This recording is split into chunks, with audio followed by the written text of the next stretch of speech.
45 seconds.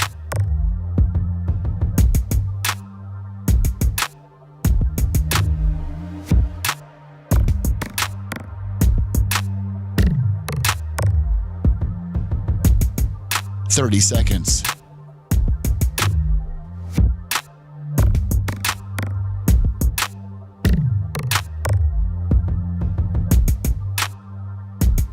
The show will start in 15 seconds, and this is your last audible warning.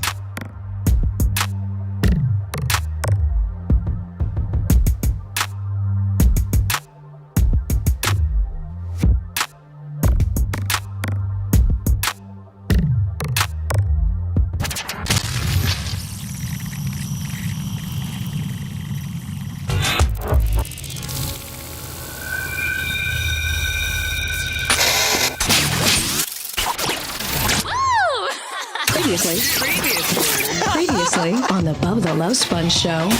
Was Travis Hunter the Heisman? Yeah. Yes. Okay. Just like Tim Tebow was the best player in college football, but it doesn't necessarily translate to he's going to become, Justin Jefferson on one side of the ball and Patrick Surtain on the other side. Yeah. Who's that guy from the Eagles, that white guy? Cooper DeJean? Yeah. He's good. He's probably the best white corner since Jason Sehorn. I think he's the only white corner since Jason Sehorn. You're listening to the Bubba the Love Sponge Show. Broadcast rights for the Bubba the Love Sponge Show have been granted to this station by the Bubba Radio Network and is intended solely for the enjoyment of our listening audience. Any rebroadcast, retransmission, or other use of this production without the express written consent of the Bubba Radio Network is prohibited.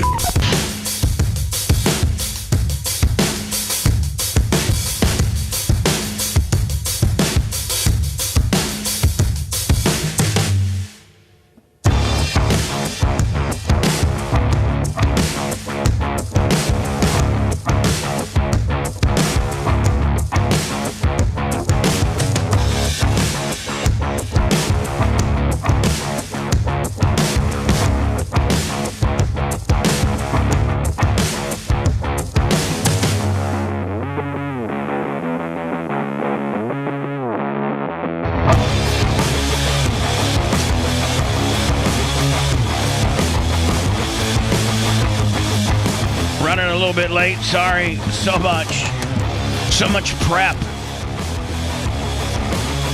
And thank you for that. The last day of September. Let's close out September strong, my friends. PayPal, Venmo, Cash App at the Bubba Army. Today after the show, you'll get your Clem Kush. And then tomorrow, Lummy, I think we're going to debut it as a premiere on YouTube. It's one of my first podcasts. I'm going to start doing some podcasting stuff, like some Danny Jones and some Matt Cox and some other stuff like prison stuff, scams, the Manhattan Madame. We were going to do John Rocker, but he completely flaked out. What do you mean, like prison stuff, like prison romances? I mean, what do you mean by prison stuff? Like people that have been to prison and what they did to get in prison, and just stuff like crime and scams. And I think romance could we'd love to hear about a prison romance. Yeah, I mean, if it's within the four walls of prison, it's in bounds. So, I was watching, I forget whether it was Matt Cox or Danny Jones. I was watching this one guy who was talking about prison, and he got in, and he was talking about how his roommate had a big, like a fat sister, and she was of age. She was 22. And he's like, one of the keys, because in prison there's so many cons that go on. There's, from who gets to control the TV to what group you join to, it's just like college. Yeah, but it's way more it's way more violent. Are you saying it's not a democracy? It's its own democracy. It is a kind of like a political system, though. There is a whole societal system there. It's a whole ecosystem. If you walk in there like a little scared bitch, then somebody's going to intimidate you within your first day and make you their bitch, and you're gonna have to put like $50 a month in their common commissary, and that will be for protection, and they'll protect you. And, it's just, it's a whole... What would your role be? What would my role be? Yeah, if you went to prison, what would you be? I don't know. I don't know. I don't really want to think about that. I would first of all rely on rich people like you to keep my commissary full. So you could dish it out to others. So I could use that as a negotiation tool. Right. Be like, hey, you want some? If you want some Twinkies this week, you're gonna give me. You're a Twinkie. You're not gonna mount me in the middle of the night and put a pillow over my face and then make me take it. I got protection. So there's this one dude. I was watching this one story, and he got in. He's just this little skinny dude, and he had his cellmate had this big girl as a sister. So he told the guy, "Hey, can I start working on your sister?" Meaning when you mean working her, be a pen pal, and then a pen pal turns into her visiting you, and then that turns into her bringing drugs into every time she visited you. And he told me how he did the drugs. And the guy who's got the drugs in prison is the most popular guy. The guy who's got the weed, the guy who's got the crack, the guy who's got the methamphetamine, the guy who's got, that. He's the most popular guy. And so, but you can either get it in through, you become buddies with a jail, one of the detention guys, and they'll bring it in for you, and then they'll give you protection. Or you can have it brought in through your boyfriend or your girlfriend or your mom or your dad. And he was telling me, so he became friends. He goes, and you got to go with the big girls because they're the ones that are the most needy. They don't have. I thought it was easier for them to hide stuff. Well, it might be that too, but it's easier for they're a little insecure and lonely, even in the real world. And so when this skinny, bad boy of a prisoner starts reaching out to you, pen paling you, next thing you know, you're visiting him. And then the next thing you know, he's telling you to meet his friend Fred down at the corner to pick up some stuff. And you bring it into the prison. And the way he would do it is, listen to this. He would take 3 he would have her fill up crack or cocaine or weed in pink balloons, but the balloons would only be about half the size of your fist, teeny tiny balloons, not that much, not the size of a kiwi. Smaller, probably smaller. Like a plum? Yeah, kumquat? Lima bean? I don't really know what a kumquat looks like. Little oranges that you throw at people. I would say the size of a full 50-cent piece. A 50-cent piece that was fat. He would have her tie up the drugs, and they had to be pink balloons. Why pink? Well, I'm going to tell you. And you're shot out of a cannon. You won't let me tell the story. I'm just asking you. There's a reason why I'm saying pink, because I'm going to revisit it. So she would bring those in, and of course she would stick them in her vagina. She would, because when they wand you, first of all, drugs aren't wandable because they're not metal or anything like that. So when they would wander bra and down by her, they would wander everywhere. And 3, mid-size pink balloons that were in her vagina weren't discoverable. And so she would, now at this particular prison, you couldn't have any, you could hold hands, but you couldn't kiss, or you couldn't hold hands for more than 10 seconds. And they have a whole bunch of guards watching you at all times, because they know that's where a lot of the paraphernalia gets infused into the prison, is during visitation. So they got their eye on you. So she would go to the bathroom and then put these 3 pink balloons in her mouth. And he said, now, you had to make them just big enough so she didn't look like she had chipmunk cheeks.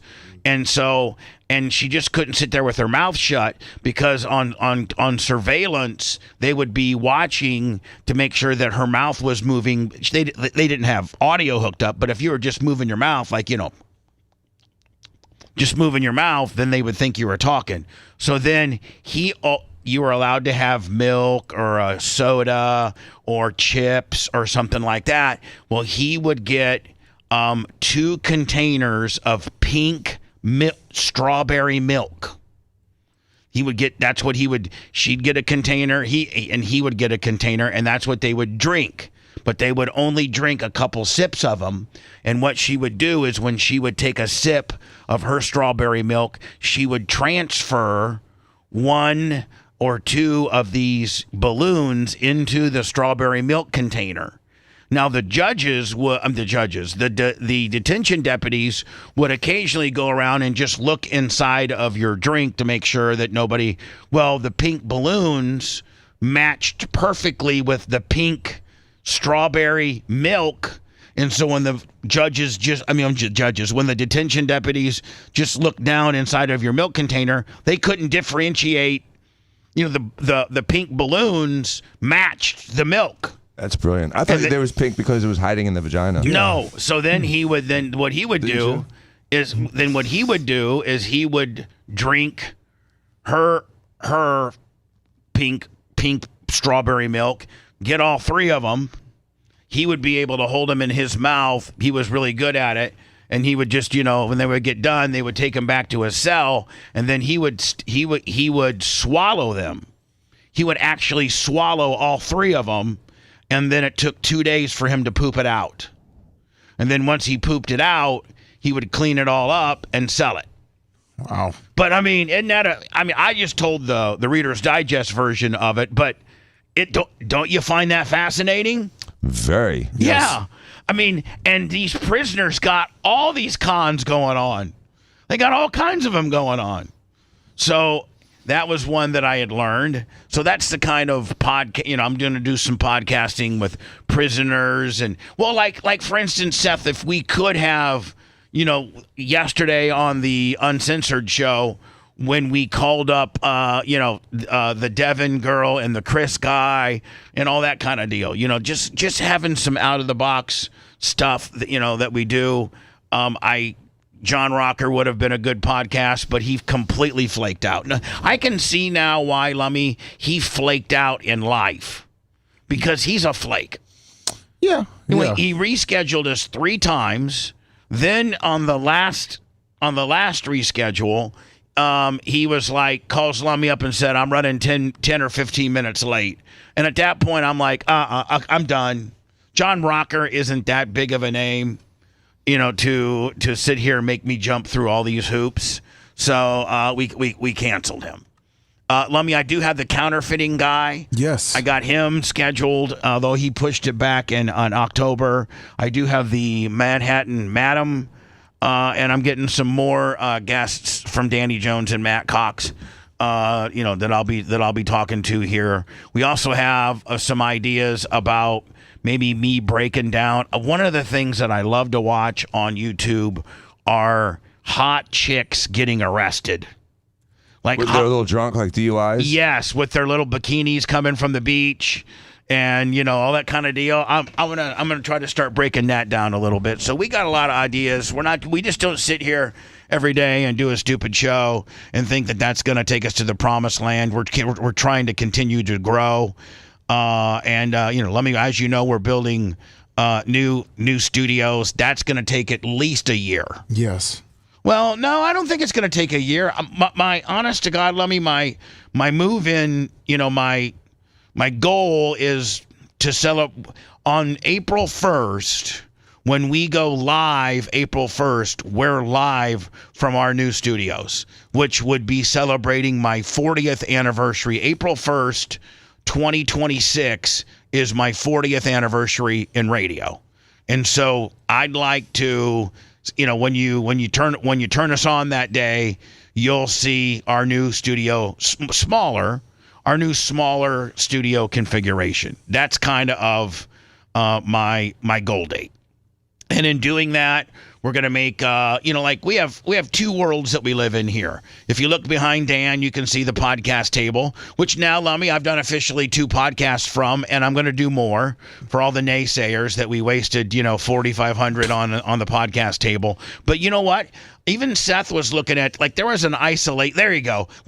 You can say what you want, but that's a pretty damn looking nice podcast table. Absolutely. It's beautiful. Just need some life. And even Seth said, man, that podcast table looks pretty damn good with the heads, the Hall of Famers behind it and all that. Now, that's going to be short-lived because we're going to have to incorporate that into our new studio. And just to give you a hint, my microphone position where I'm at now is going to be the podcast table. And we're going to take all these computer monitors down and going to recess them into the cabinetry and try to make it look, the set's going to look completely different. Where are you going to put all your stuff?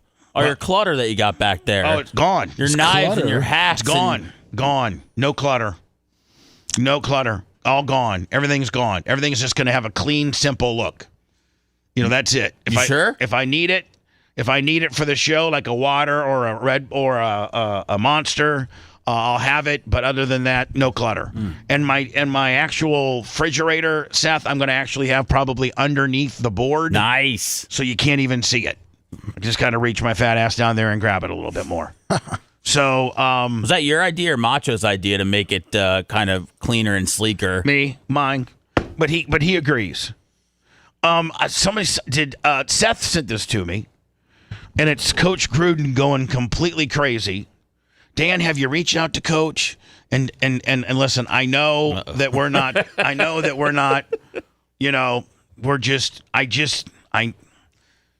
You don't even have to pretend. You can be my friend. You've been my friend for 25 plus years, if not longer. I met you in 97, 98. Mm-hmm. So what? You're a quick math guy. What's 25 minus 98? 27 years. 27 years. You've been my friend for 27 years, and you can tell me, we sent that big box to Coach Gruden. It's been, I think we're approaching our 3rd month now.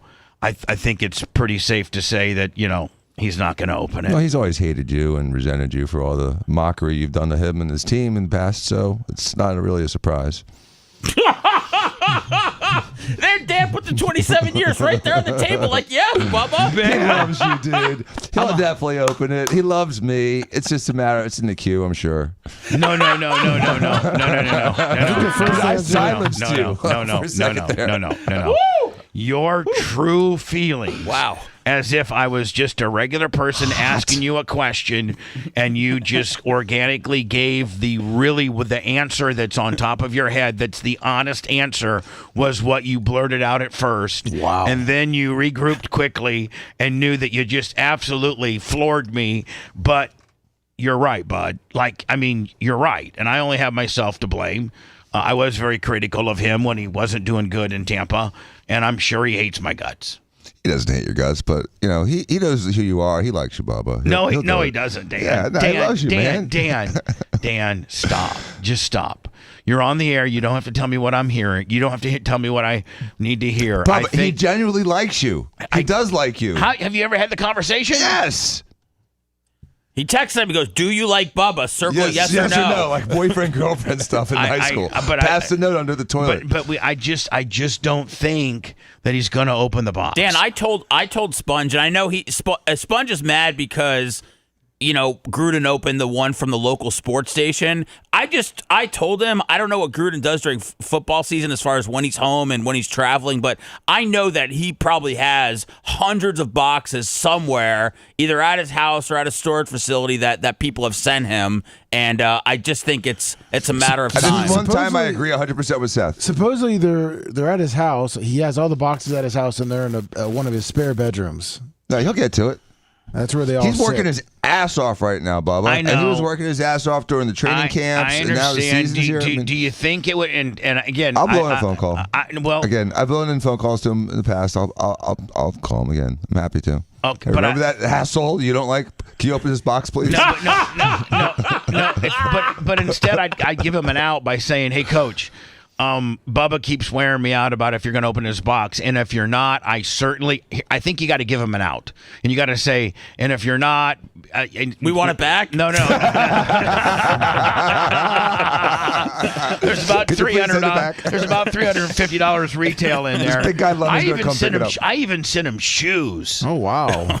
But I mean, like, maybe give him an out, Dan, by saying, listen, we understand where you probably wouldn't want to open a Bubba box. We understand that, and if that's the case, just could you just tell me, because we won't. We're patiently waiting like a bunch of little bitches. But waiting for Santa Claus. But if it's not going to happen, Bubba certainly understands.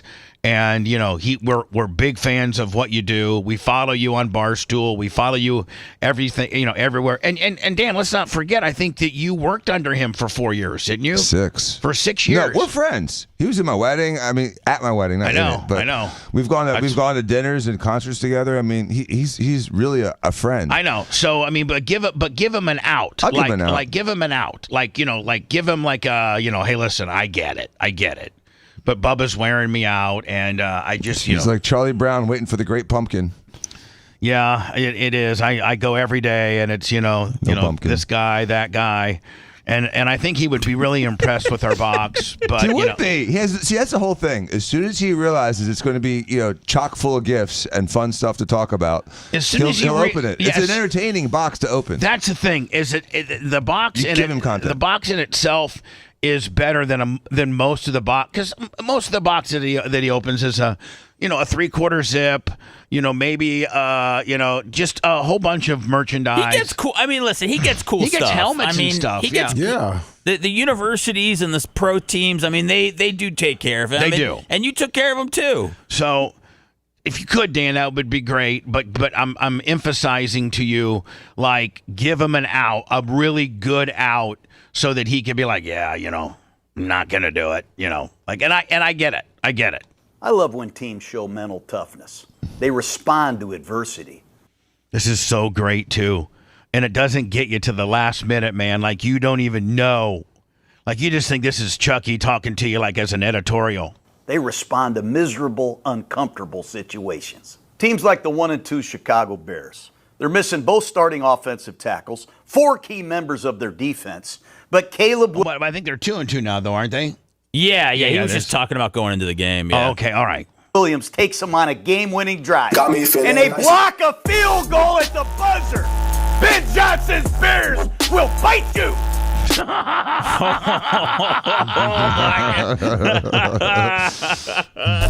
You know what he should do is he should offer his services to all 31 teams by saying, I'll cut you a 2-minute promo that you play right before your guys run out to the field. Yeah, it's like good cameos. Yeah, you're like, well, yeah, exactly. He's close. I think he's on the cusp of getting back into the NFL. I hope so. The NFL could use him. It really could. They're saying he's going to go college first. Really? Yeah. Coach? Yeah, like he had an SEC school. Kids respond to him better than adult millionaires. I agree. But the kids are millionaires now, so it's going to be tough. Didn't he always hate the young guys? Didn't Gruden always like a good veteran, I thought, as far as like quarterbacks go? He loved veterans, and he hated rookies. And he was very patient he worked with a ton of very B-rated quarterbacks. He never got his franchise They're quarterback. down 7-0, but they reel off 42 unanswered points. It looked like a vintage Patriot performance. Stephon Diggs, Drake May, Robert Spillane. Who is Jack Gibbons? Teams like the Jacksonville Jaguars. Who expected this? A convincing win in San Francisco? A balanced offense. No sacks. No turnovers. Got me a feeling high-energy defense. Liam Cohen. New ball, baby. Teams like the 1-2 Atlanta Falcons. I mean, Whoever produces did such a great job at the way he goes. And they should do it. You know what, Seth? They should really make this a weekly series. You know what I'm saying? It probably is because it's sponsored. Right. They need to. Where he breaks it down like this, where it's real calm. Got me feeling nice. Then you're right. Then you go into a Sam Kinison with like an urban beat. It's very, very well done. They're coming off a 30-0 loss to the Carolina Panthers. But they put up 435 yards yesterday. Got me feeling Over 300 from Mike Penix. 34 points. Do the dirty bird, baby. 0-3 New York Giants. They're playing the undefeated L.A. Chargers with a rookie quarterback, a rookie feature back. And they go out there and they get 30. And what's that thing they're running before? You got me feeling nicey. Got me feeling nicey. 6 minutes of clock. Big play defense. Big Blue will sting you. Who? I've teamed up with DraftKings Sportsbook. All customers get an NFL touchdown profit boost. Max bet varies. Boost amount varies. Minimum minus 200 odds required. The next great touchdown is coming. You can bet on it. Love the thrill of live betting? DraftKings has you covered. Bet live on in-progress games as they happen. Sign up using promo code NICEY. See, before you even thought, it's brilliant marketing because he gave you just all the great content and then, tagged the last 15 with the DraftKings, endorsement. But man, that's the template right there. I would watch that. I would earmark that, Seth, and watch it every week. Yeah, I miss when he was a Monday night commentator. Me too. I feel like the game, and he would be a great asset to a university, but I think he belongs in the pros, and I'd love to see him get like an OC role and eventually get back to a head coach. He's such a character that, the opposite of a Bill Belichick, a guy that people need to watch. Do you think he'll ever be a GM? No, I don't think he'll ever be a GM. I think he'll be an OC head or a head. I think if he would maybe get back into the NFL, they, like Seth said, they would probably throw him as an OC first and then potentially a head. But he could roll right into an SEC job anytime that Notre Dame, is not doing well. There's always rumblings of Gruden. Gruden is like everybody in that area because, obviously I live in that area. I live, my, door to door from where I lived was 48 miles from the University of Notre Dame. So you're that close. 50 miles, call it, door to door. 50 miles from my front door would put you in the parking lot of the stadium. Did you ever want to go there as college? No, I was too stupid. Oh. I mean, Dan, you got to understand, Notre Dame is like it's a good school. Very hard to get into. You got, Notre Dame is a very prestigious. Is it harder to get into Florida or Notre Dame? Notre Dame, by far. Really? By far, yes, I would think, by far. So anyway, no, I never looked at Notre Dame as anywhere. Dan, there was only one university that took me, and that was Indiana State, and it's because it's a state-funded school, and they have to take you. Oh. You're on a long snapping scholarship. Yeah, I tried, but didn't quite make it. They didn't pay for your classes, just your meals. They didn't pay for nothing. That was more than his classes. They said, Clem, on your walk-on tryout, you did 27 225 presses. That's a walk-on record, but your 5.440 speed is not so good. It's also a record. Yeah, it's also a record. You're the fastest, you're the strongest, slowest guy we've ever had. Does Indiana State still have a football team? Because I know you follow Warsaw High. But they just played Indiana 2 weeks ago. And they got beat 73-0. Yeah. Oh, man. Yeah. Do you ever donate to the alum? Are you? No, I don't consider myself an alum of Indiana State because I flunked out. You know what? Remind me that I need to get a hold of Indiana State to see if I can get my transcripts to see if we could go through them, because I could give them to a guy like Dan who has probably impeccable transcripts. Like, Dan, if you were looking at your transcripts from Duke, what was your GPA at Duke? Oh, like a 3.8. Yeah, I was like 0.08. Do you think they really kept your transcripts, Bubba, after all these years? I think they probably keep everybody's transcripts. Microfiche. Yeah. And so, Seth, I had to deal with this because I applied to law school when I was 47. And I had to get a dean's letter from Duke. And I called the guy up.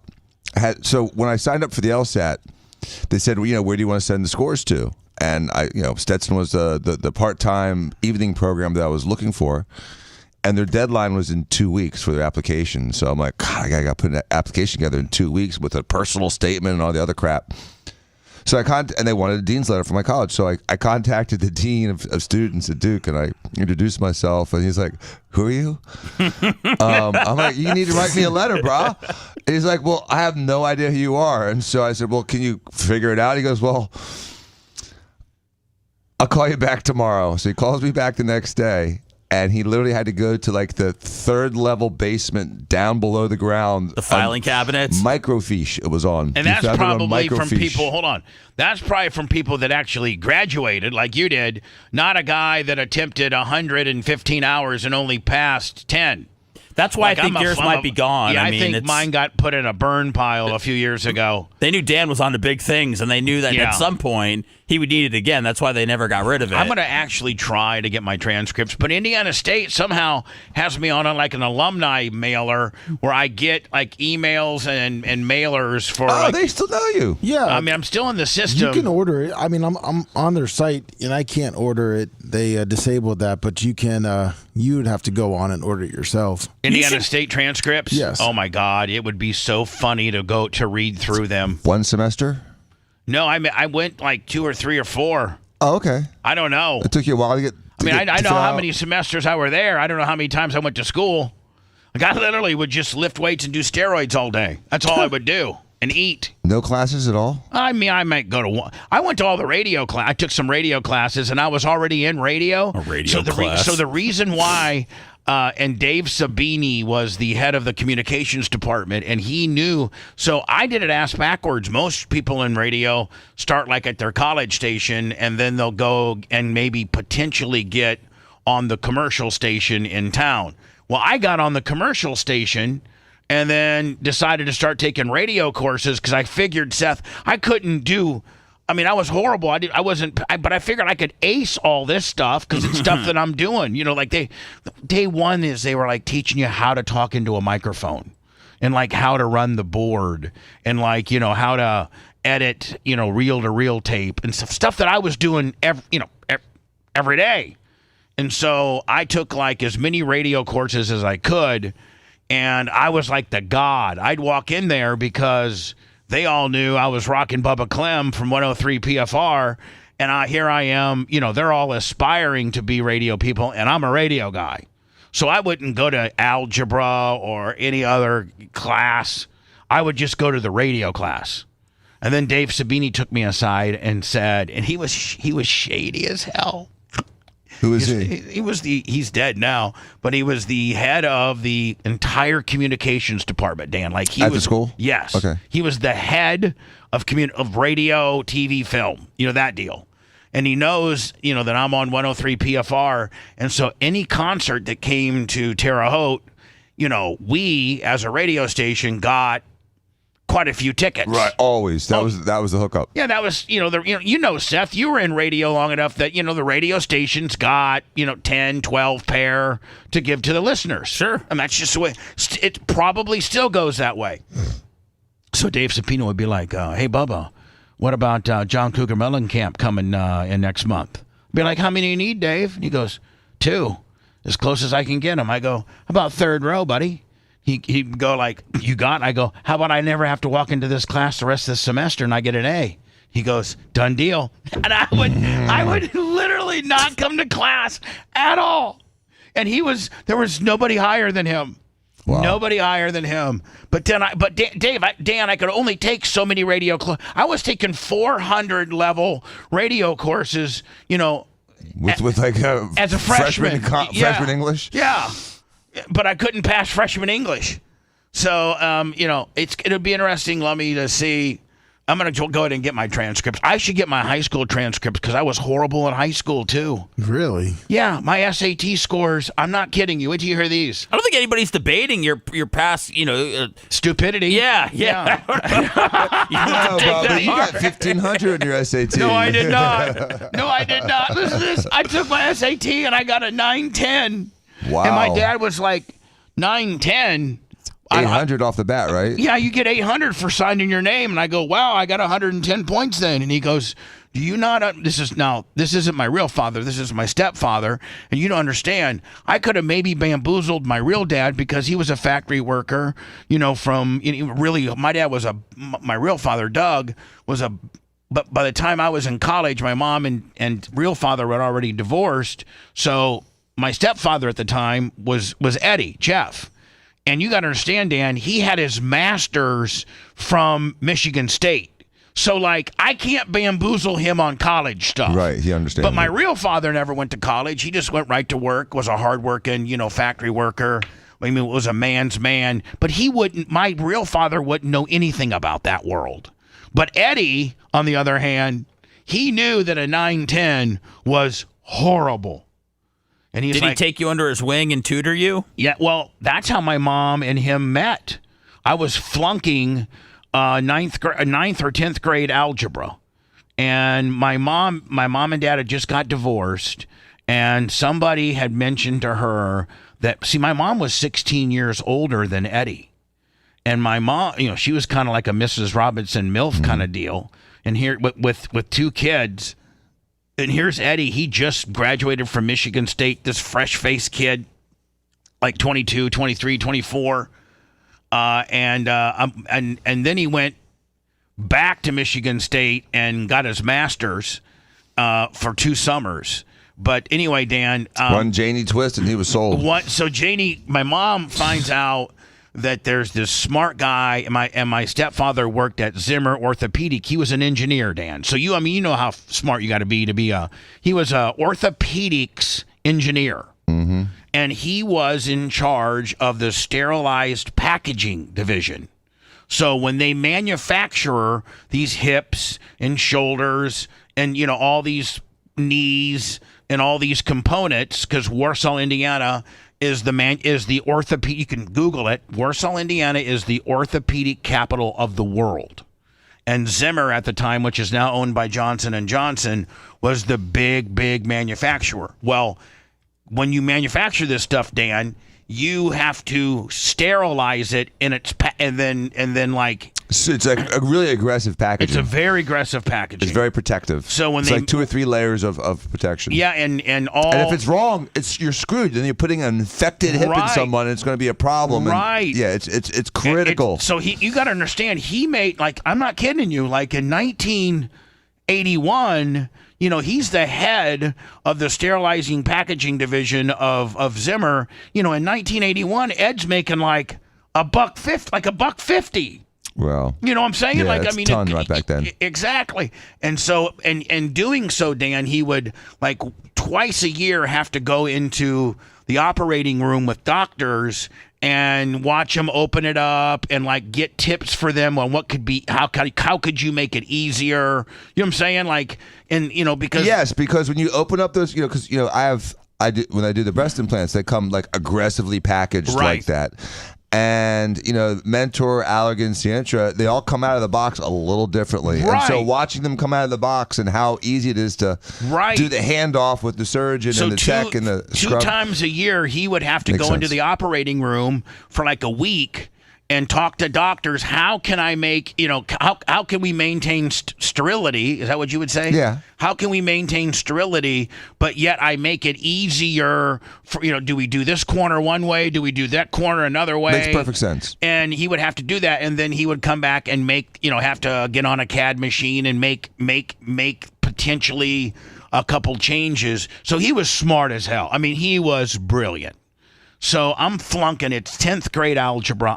This is how my mom and stepdad got together. I'm flunking 10th grade algebra. Not necessarily because I'm stupid, but it's because I just want to lift weights for football. Yeah. And I say to myself, this is stupid.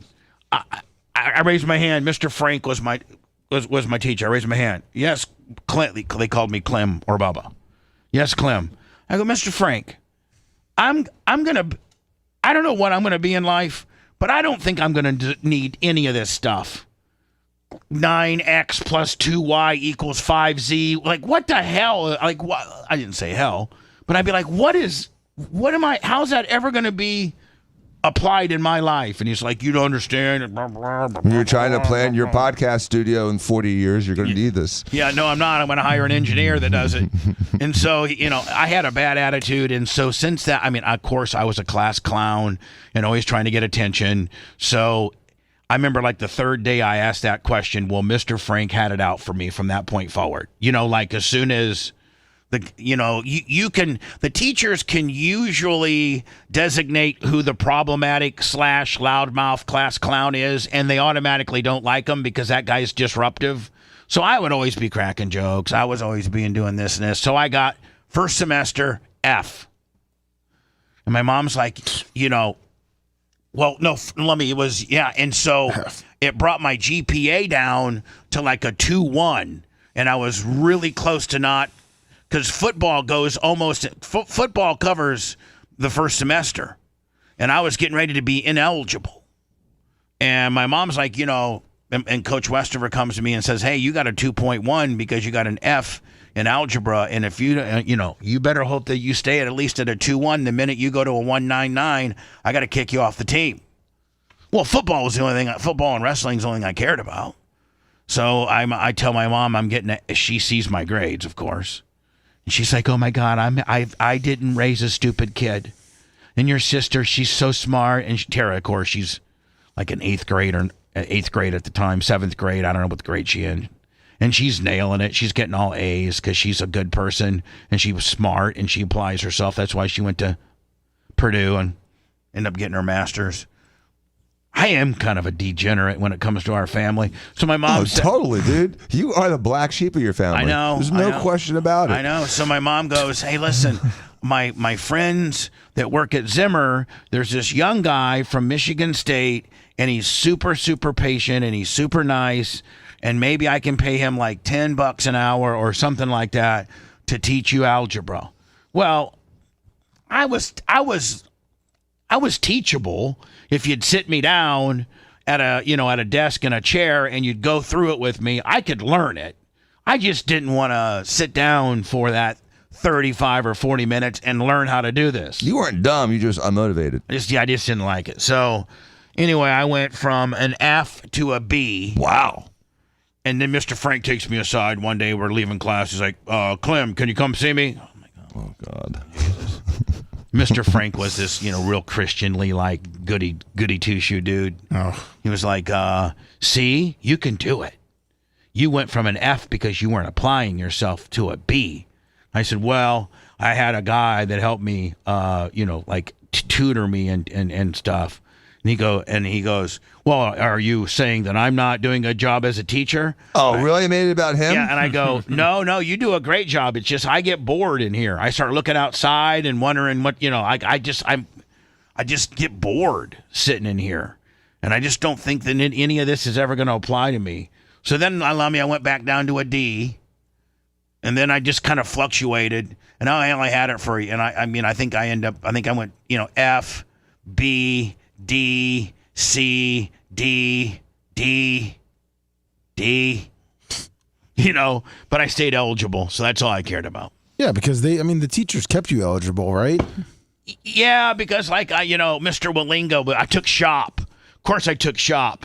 And we used to call him Big Wally. He loved me. He took my humor as being funny.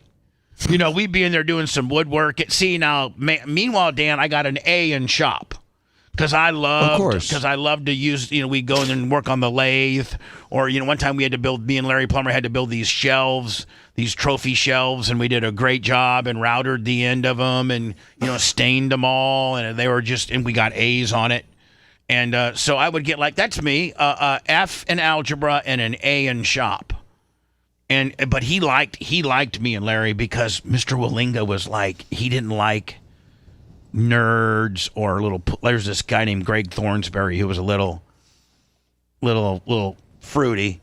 And Mr. Wallinga was like a big rough dude. So he'd be like, hey, Clem and Plummer, if you can go over there and hit, he'd let us hit Greg Thornsberry. Oh, wow. He'd encourage the bullying? Yeah, he'd encourage bullying. The Midwest in the 80s. Yeah, the good Midwest. Warsaw, Indiana, circa 1980, buddy, where your shop teacher, Mr. Wallinga, would tell me and Larry to go and bully the nerds and have them deal with stupid stuff. I really think Greg Thornsberry built a dollhouse for his sister or something. Now, listen, that's admirable. You're building a dollhouse for your sister, but not when every other dude's building manly stuff and you're over there building a dollhouse. Even though it's for your sister, it's still a little, So you were building a manly bird bath? No, I wasn't. Me and Larry were building trophy shelves for the school. You know what I'm saying? Oh, yeah. Big time stuff. Big time stuff. Me and Larry, we were so good that Mr. Landrigan, the assistant principal, came down to Mr. Wallinga at shop and said, hey, listen, see this whole area right here? We're going to glass enclose it, but I need your shop guys to build the wooden shelves with the braces. So me and Larry, we'd go to the shop class, check in, and then we would get to go walk halfway across the school with tape measures and stuff like that and measure this area all out. So we even got out of class for it. So, when you're out of class, you're screwing around, looking at chicks' asses in study hall, you feel unleashed at that time. And so we got to go out and measure for these trophy cases. That's how much we weren't building bird baths and stuff like that. We were building actual trophy cases that the school was going to use. Someone asked on chat, which I thought was an excellent question. What would you typically eat for lunch when you were in high school? Cafeteria food? Yeah, my mom never packed always cafeteria food.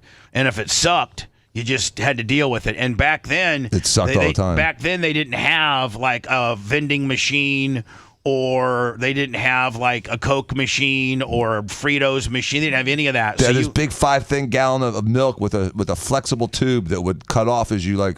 No, they didn't even do that. We got cartons of milk. So I got chocolate milk. I'd always get an extra one, which was a quarter. I'd always get an extra one, and then in high school though, the lunch ladies loved me and Larry, and they would make us our own personal chef salad. And they would be How'd like, you get that one to pull off? How'd you pull that one off? The coach went down there and said, hey, man, I want if my football players don't want to eat this crap, can you make them? So the football, we got like this, and I'm talking about like a big chef salad with ham and turkey and boiled eggs. And then they had this French dressing, which at the end of the day, man, after you smothered it in French dressing, you were completely wiping out the fact that you were trying to eat good. Because the French dressing had about 1,000 calories to it, the way you dabbed it all on. But in high school, I ate a salad every day. I mean, you wouldn't be able to tell. I wasn't. You look like a salad eater. No, but I was in pretty good. I was in pretty good shape for high school. The heaviest I got in high school was 230. Oh, that's not big. That's not bad. So I was like 5'10", 230. So when did you go from 230 to your max? When I got to the Power Pig. Really? It was after college? Like, what did you weigh? I'm not trying to mess with you at all, but like, what did you weigh in college? 285. So that's still not obnoxious. But I was 285. Jacked. On Dynaball, Deca, Test, Winstrol, Clenbuterol. Like I was, but I loved. Did your testicles shrink when you had all those steroids on you? No, No. I had Anadrol 50s. And oh my God, Macho Man's probably salvaged. I don't even know that they make them anymore. But I was getting Anadrol 50s on my on Jeff's insurance program. Yeah, he told Yeah, that I was paying pissed. $5 copay for 100 Anadrol 50s that you could literally sell for like $5 to $10 on the black market. Yep. So I would do that. I'd take 50 of them, cut them in half, take 25 a day, and then like my bench went from like 325 to like 490 in about a year because I was just jacked up. But I looked like, but I was 285, 290. And I stayed that way all through pretty much, Chicago, Philly, Orlando, Milwaukee. Actually, when I was in Milwaukee at WLUM, I got a Nutrisystem endorsement. And that's when Nutrisystem first started. And so they would pick out these radio personalities who are fat, and they'd give you free meals. And I got down to like 275. So when I came to Tampa, which would have been Hurricane Andrew was my first weekend in Tampa, which was September like of 98, right? No, 92. September of 92 is when I first got here. I was like 290. Well, then, Dan, I started making money and becoming real popular at night. And every pizza joint and every mom and pop place that wanted their name mentioned on my show would just, like, literally the studio looked like a Thanksgiving buffet. I mean, less the turkey, but I mean, it literally looked like a Golden Corral buffet. And when you start making money, Dan, you eat, when you're poor, you eat less, and when you're rich, you have the ability to eat more. And I was rich, and I ate a lot, and that's where I got my fattest, was when I was on the Power Pick. So there you go. So your natural weight when you're living normally is like the upper 200s, like 270, 280. That was your weight for years. Yes, but like now, the lowest I ever got with Hogan when we were really dialed in is I was 248. This is the lowest I ever got as an adult, was 248 and a half. That's that. Let me know that picture behind me where it shows my traps popping. Yes. That's 248 and a half. And that's the Bustle and Fitness magazine? Yes. So if I could ever get down to that. That's your happy weight? No, that would be my competition weight, your fighting weight. That would be my Bubba looks really good weight. But I'm thinking since I'm older now, I might start looking gaunt. If I got that, I might want to keep a little fatness to me to fill out the stuff I've already stretched out. That's kind of what I'm thinking. Yeah, 250, 260. People that lose weight do look older. Yes. Because part of aging is losing facial fat. But I mean, what if I lost a bunch of facial fat? Can I come to you and you cut it out? I don't cut it out. I add volume. I'll add filler to your cheeks or something like that, so it doesn't look like they're just wasting away. What I'm saying is my best friend's a plastic surgeon. If I lost a bunch of weight, could you fix me? Oh, yeah. All right. If you love that segment, then check out BubbaArmyHQ.com and do a deep dive on past shows. The Bubba the Love Sponge Show will be right back.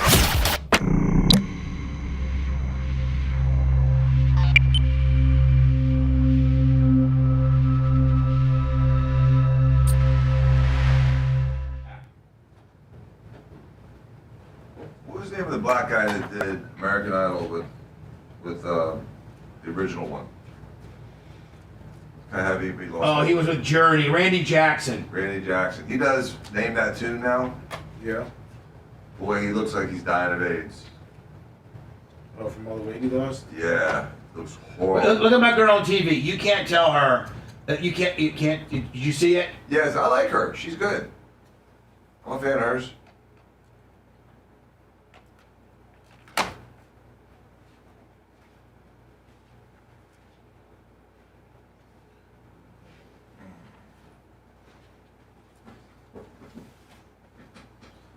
Is it Melanie Mancuso? Is she the one that she's also a cute one?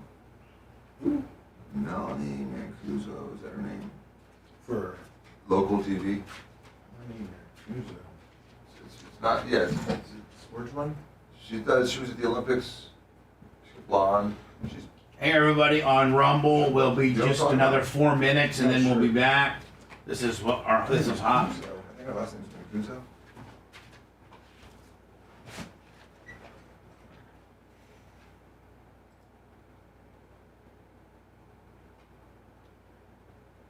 No, he did not, Danny G. Turned out bad. Crafty 03, 65 months. No upside to that one.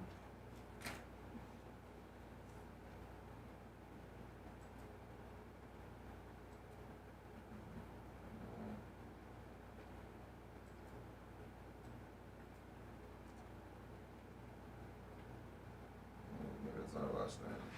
I'm not sure even who you're talking about. No, she's a visitors. Okay. Thank you.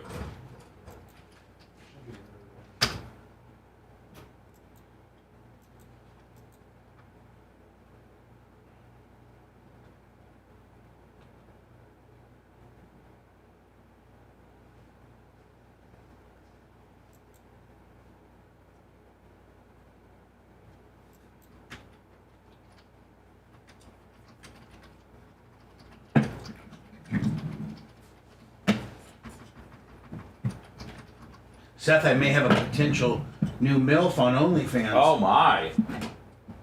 The mills are rolling in. That's 3 mils. 3 mils.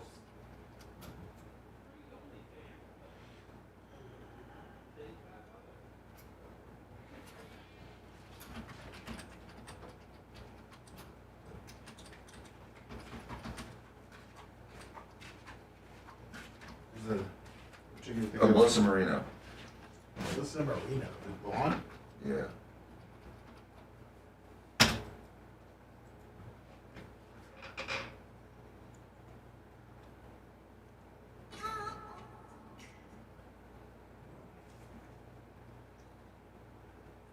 Now? It's Melissa Marino. How's our first look cracker, Chris? Oh. Let's see. Sub, Global Sports Lawyer, Wayne Galliso, Dirt Merchant, Jeff Pearson, Yankee Jib, King Powers, The Ropes, Biggie, Big Red, Creatine, Yankee Jib, Big and Greasy, Cook, Thin 212, Sunny Days, Good Morning. Sunny days. What's up, Nedros, you think? Good Rubs. What's up, CC Hall? Bob Cook, Pedro the Cool Guy. Bob Cook, thank you for yesterday. Fittiz, Felix Ross. Lummy, $210 from the Snook Slayer All right. on PayPal? the Pizza pal. All right, some Niz. I'll say it. Niz coming in strong. Good Rubs. Morning. Jay Fish. Robert, 2 ball, $20. Shove it up. I ain't gonna call you the police.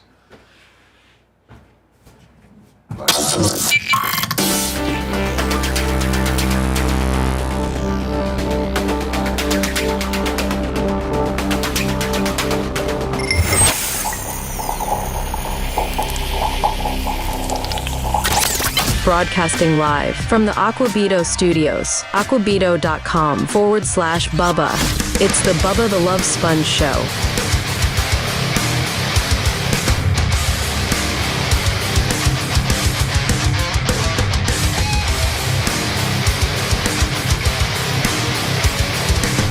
We are, by the way, Lummy, Merch Crick is getting that hard drive today that might have potentially the Bubba Raw folders that I can't open with whatever software is on my deal, but I'm thinking, no, if it shows up that there's something there, but then it won't let you open it, does it mean that there's something there? Yeah, it just depends. It could be corrupt, or it could just need a different file or program. What's the chances of it being 50-50. Good? So 50-50. Yeah. Okay. Snook Slayer, $200 on PayPal, Venmo, Cash App, at the Bubba Army. Talking about our OnlyFans, I'm trying to reinvent our OnlyFans, and through a couple different ways. One, adding all the old Bubba Raw footage that I can get to go. I think we're at like maybe 80 or 90 videos.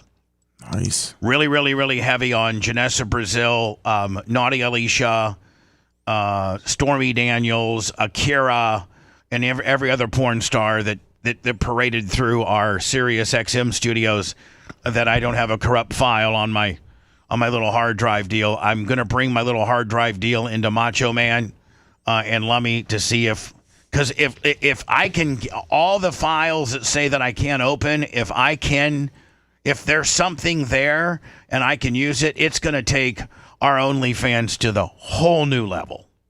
And then, Lummy, we got to find all of our DVDs that we put out over the years, and I think there's actually quite a bit of them. I think there's more than 3. Yeah, well, we have 4 of them. We have those. Gary has them. I just got to talk to you about what our idea is. Okay. Well, yeah. I'd probably need to see all 4 and watch all 4 and see, because I kind of have I've been kind of perusing around I've become very familiar with our OnlyFans account, so I could watch all 4 and see which ones are on OnlyFans. Like if we've taken segments off of there, I could probably, tell us all of this has been ripped, all of that has not been ripped. We did get a message so it's the way I'm going to try to remarket our OnlyFans. By the way, it's onlyfans.com/the Bubba Army. It's $10 a month for you to, and I will tell you, man, some of the stuff is like hardcore XXX. Like it's not for the faint. Like if you're looking for PG stuff that won't offend, some of this stuff will offend you. Like, an African American man putting his African American testicles on a white girl's face with African American sand goggles, that could offend you. Or you could think it's pretty cool and funny. I'm hoping that. So, but I have also opened it up to people that are familiar, women, guys that might have girlfriends or wives that are participating on OnlyFans. Like they have an account and they would like the promotion. So we actually have 2 girls right now. We have Candy K8. We got her. She's a MILF. And her husband's a big fan of the show, and she has provided us, Lummy, with some pretty raunchy content, and in providing us with some out of the Bubba arena content, like almost like a amateur kind of feel. I'm promoting her site, and with a click through. So as you watch it on mine, you can click through hers and potentially join her site. And then there's another one. I think she's like a 52-year-old a day trader stockbroker, and she's Velvet Barbie 71, and she sent some videos, and I've posted them all on as soon as you open up our OnlyFans account. The first video is the Velvet Barbie 71, Lummy, and she's using a toy on herself. Oh. And then there's 2 shower scenes of her taking a shower. And then if you continue to scroll down, then there's the Candy K8, and she has a black dildo hooked onto an effing machine. Have you seen those machines that just look like a big drill? It's a thrusting machine. Yeah, a thrusting machine. That's what they're called. And she's got that along with. Then if you scroll down, she sent 4 different pictures. And she has since sent me more videos to post, which I'll post, here probably later this week. Now, in the message section, I got another girl. Let me see. She, Mary Jane, and I think I don't know what her screen name is. Maybe it's Juicy Buns. Oh. And she said, "Hey, I'd like to be featured on your page as one of the Bubba MILFs. I'd love to make you some videos, maybe even wearing Bubba Army gear. I can send you over a couple videos each month to stay active." Hell yeah. Perfect. So, Lumpy, what started out with 1 has now turned into, and we just started this last Friday. Wow. We just started this 5 days, you already got 3 armies. In 5 days, I've already got 3, and this is so... Like the stuff that we put up there, that's stuff in professional girls that have been in the studio. But I feel like there's very much an amateur feel to this. Girls that have, that either their significant others listen to the show or they listen to the show. And so it feels kind of organic to me. And these girls are AI though, right, Bubba? These are real people? Yeah, these are, I mean, I don't. Do you know? I don't. Yeah, they're not AI. Yeah, I mean, they're not. I don't think AI has infiltrated OnlyFans. The hell it hadn't. Do you know? It's Dr. everywhere, Dan? man. It's everywhere. You see pretty girls. You see pretty girls on Instagram and stuff like that, and it's the same girl with 16 different names. It's AI. All right. Well, this woman actually provided her email and provided a couple of videos that look like her, and she's corresponding with me. So I don't think it's AI. I think we got 3 amateur MILFs in the Bubba Army world, if you will, and they're that's gonna be the added wrinkle to our OnlyFans that I think could potentially explode. If we got 20 MILFs that are out there, that are Bubba Army in some way, shape, or form, and they're providing us with organic, naughty. I just don't want pictures of you in a bikini. I kind of like, I like that naughty stuff. That's what people go to OnlyFans for, the naughty stuff. So go join our account if you like, or our OnlyFans. I don't think OnlyFans has been blocked in Florida. No, not yet at least. There's a lot of states. No, I think they would lose a quarter of their money if they did that. Yeah, exactly.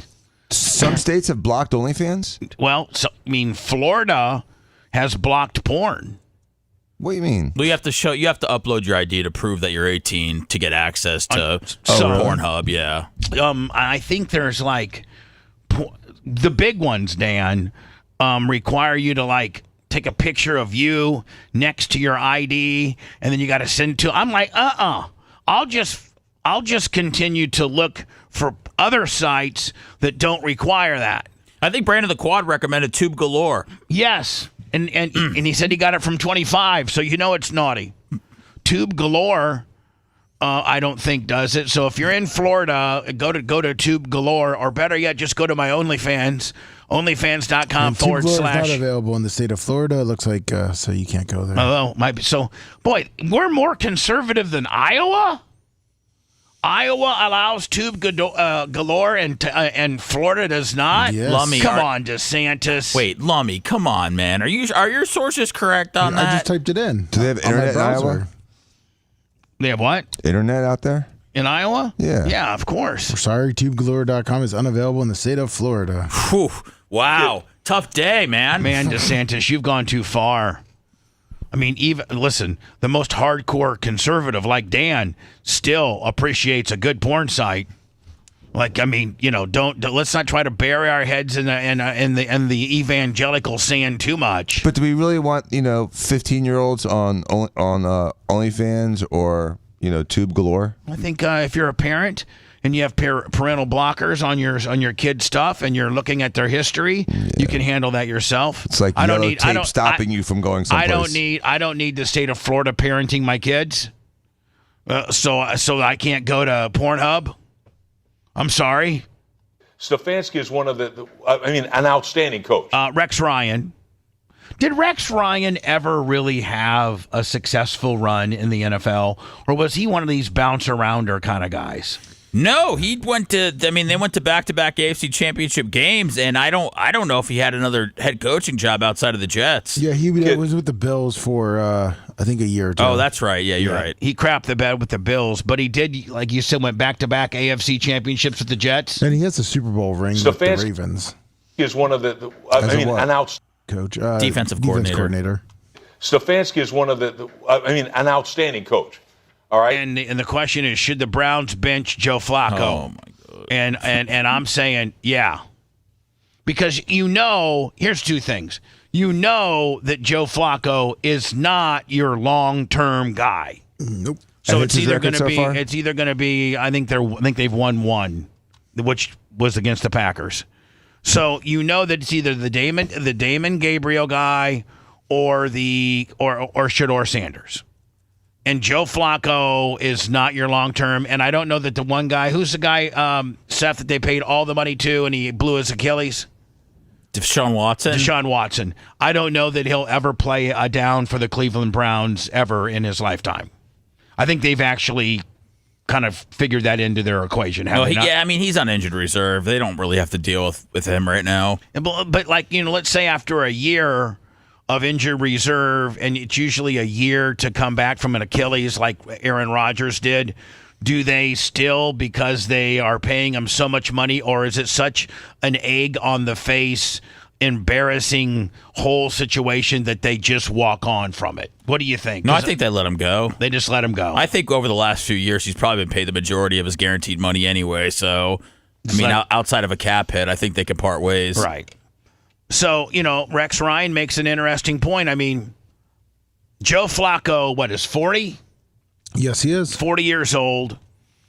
Nobody's going to, there's not a lot of people that got a lot of gas in their tank after 40. Yes, Tom Brady is the exception. Sharon Rodgers might be a little bit of the exception.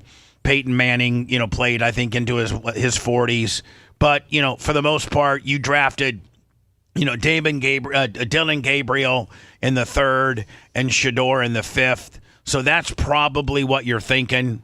Now, is Gabriel better than Sanders? I don't know. On the stats-wise? Preseason stats? Physically, attribute, Shador looks like more of an NFL quarterback than Gabriel, but Gabriel, had one hell of a college career as well, and he's listed ahead of Shador on the depth chart. So I don't know. Stefanski is one of an outstanding coach. All right. But why the hell isn't he putting Shador Sanders? We're all waiting to see the Shador Sanders be the guy or Gabriel, whatever. Something's missing.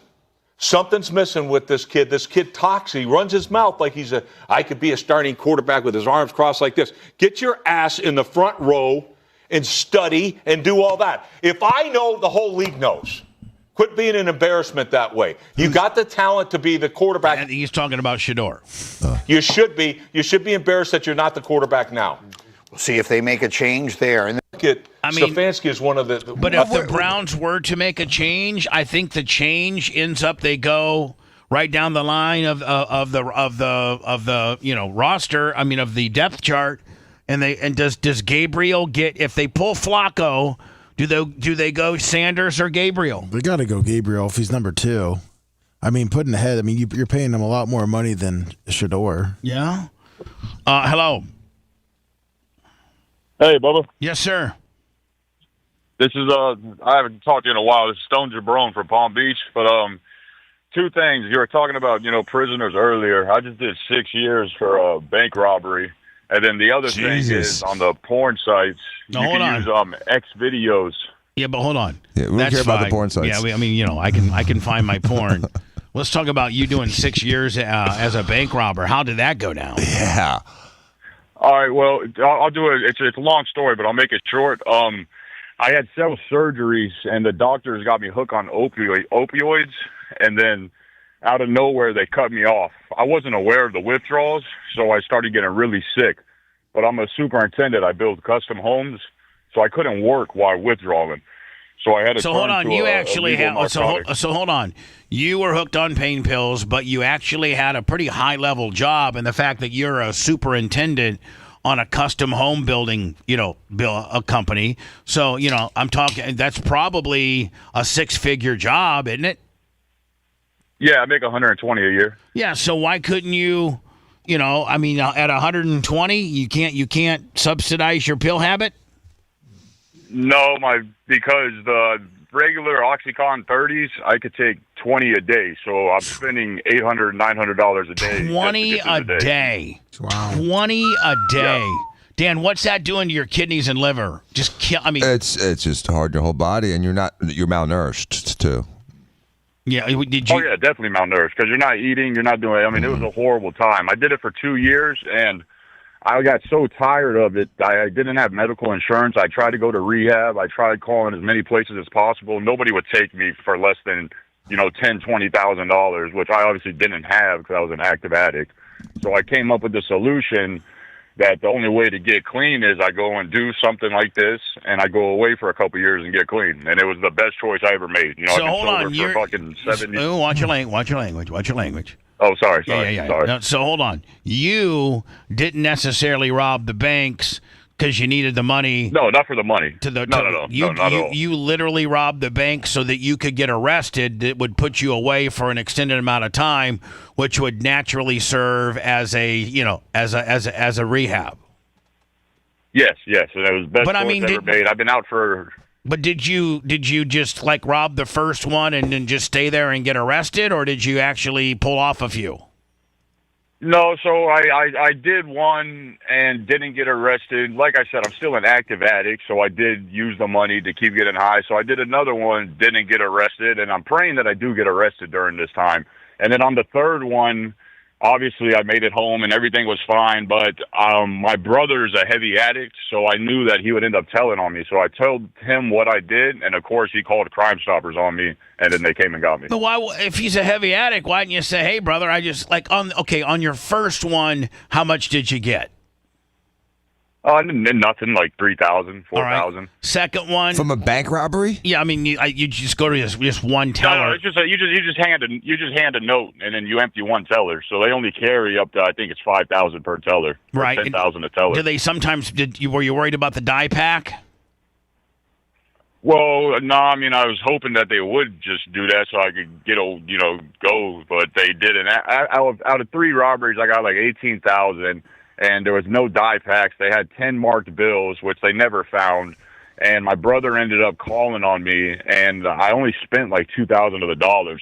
And when they arrested me, he took the rest of the money he spent to get high and everything else. Now, when your brother called on you, did he just call like the police department and say, "Hey, my brother just robbed a bank today, and here's our address"? No, he called Crime Stoppers because he thought they don't pay family members, but he didn't know this. So I had a private attorney, and he told me, yeah, your brother called expecting to get the money for Crime Stoppers, and they never gave it to him. But he called because he knew where the money was. Now he took the money before the feds raided the house. Now, do you and your brother have a relationship? You can go one or two ways. You can go, one, the guy saved my life, but 2, he did me dirty.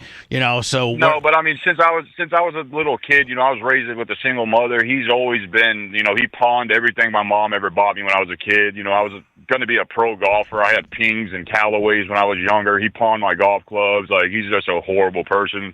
So I already knew that he was going to do that. So why would you even at the same stay time, with him?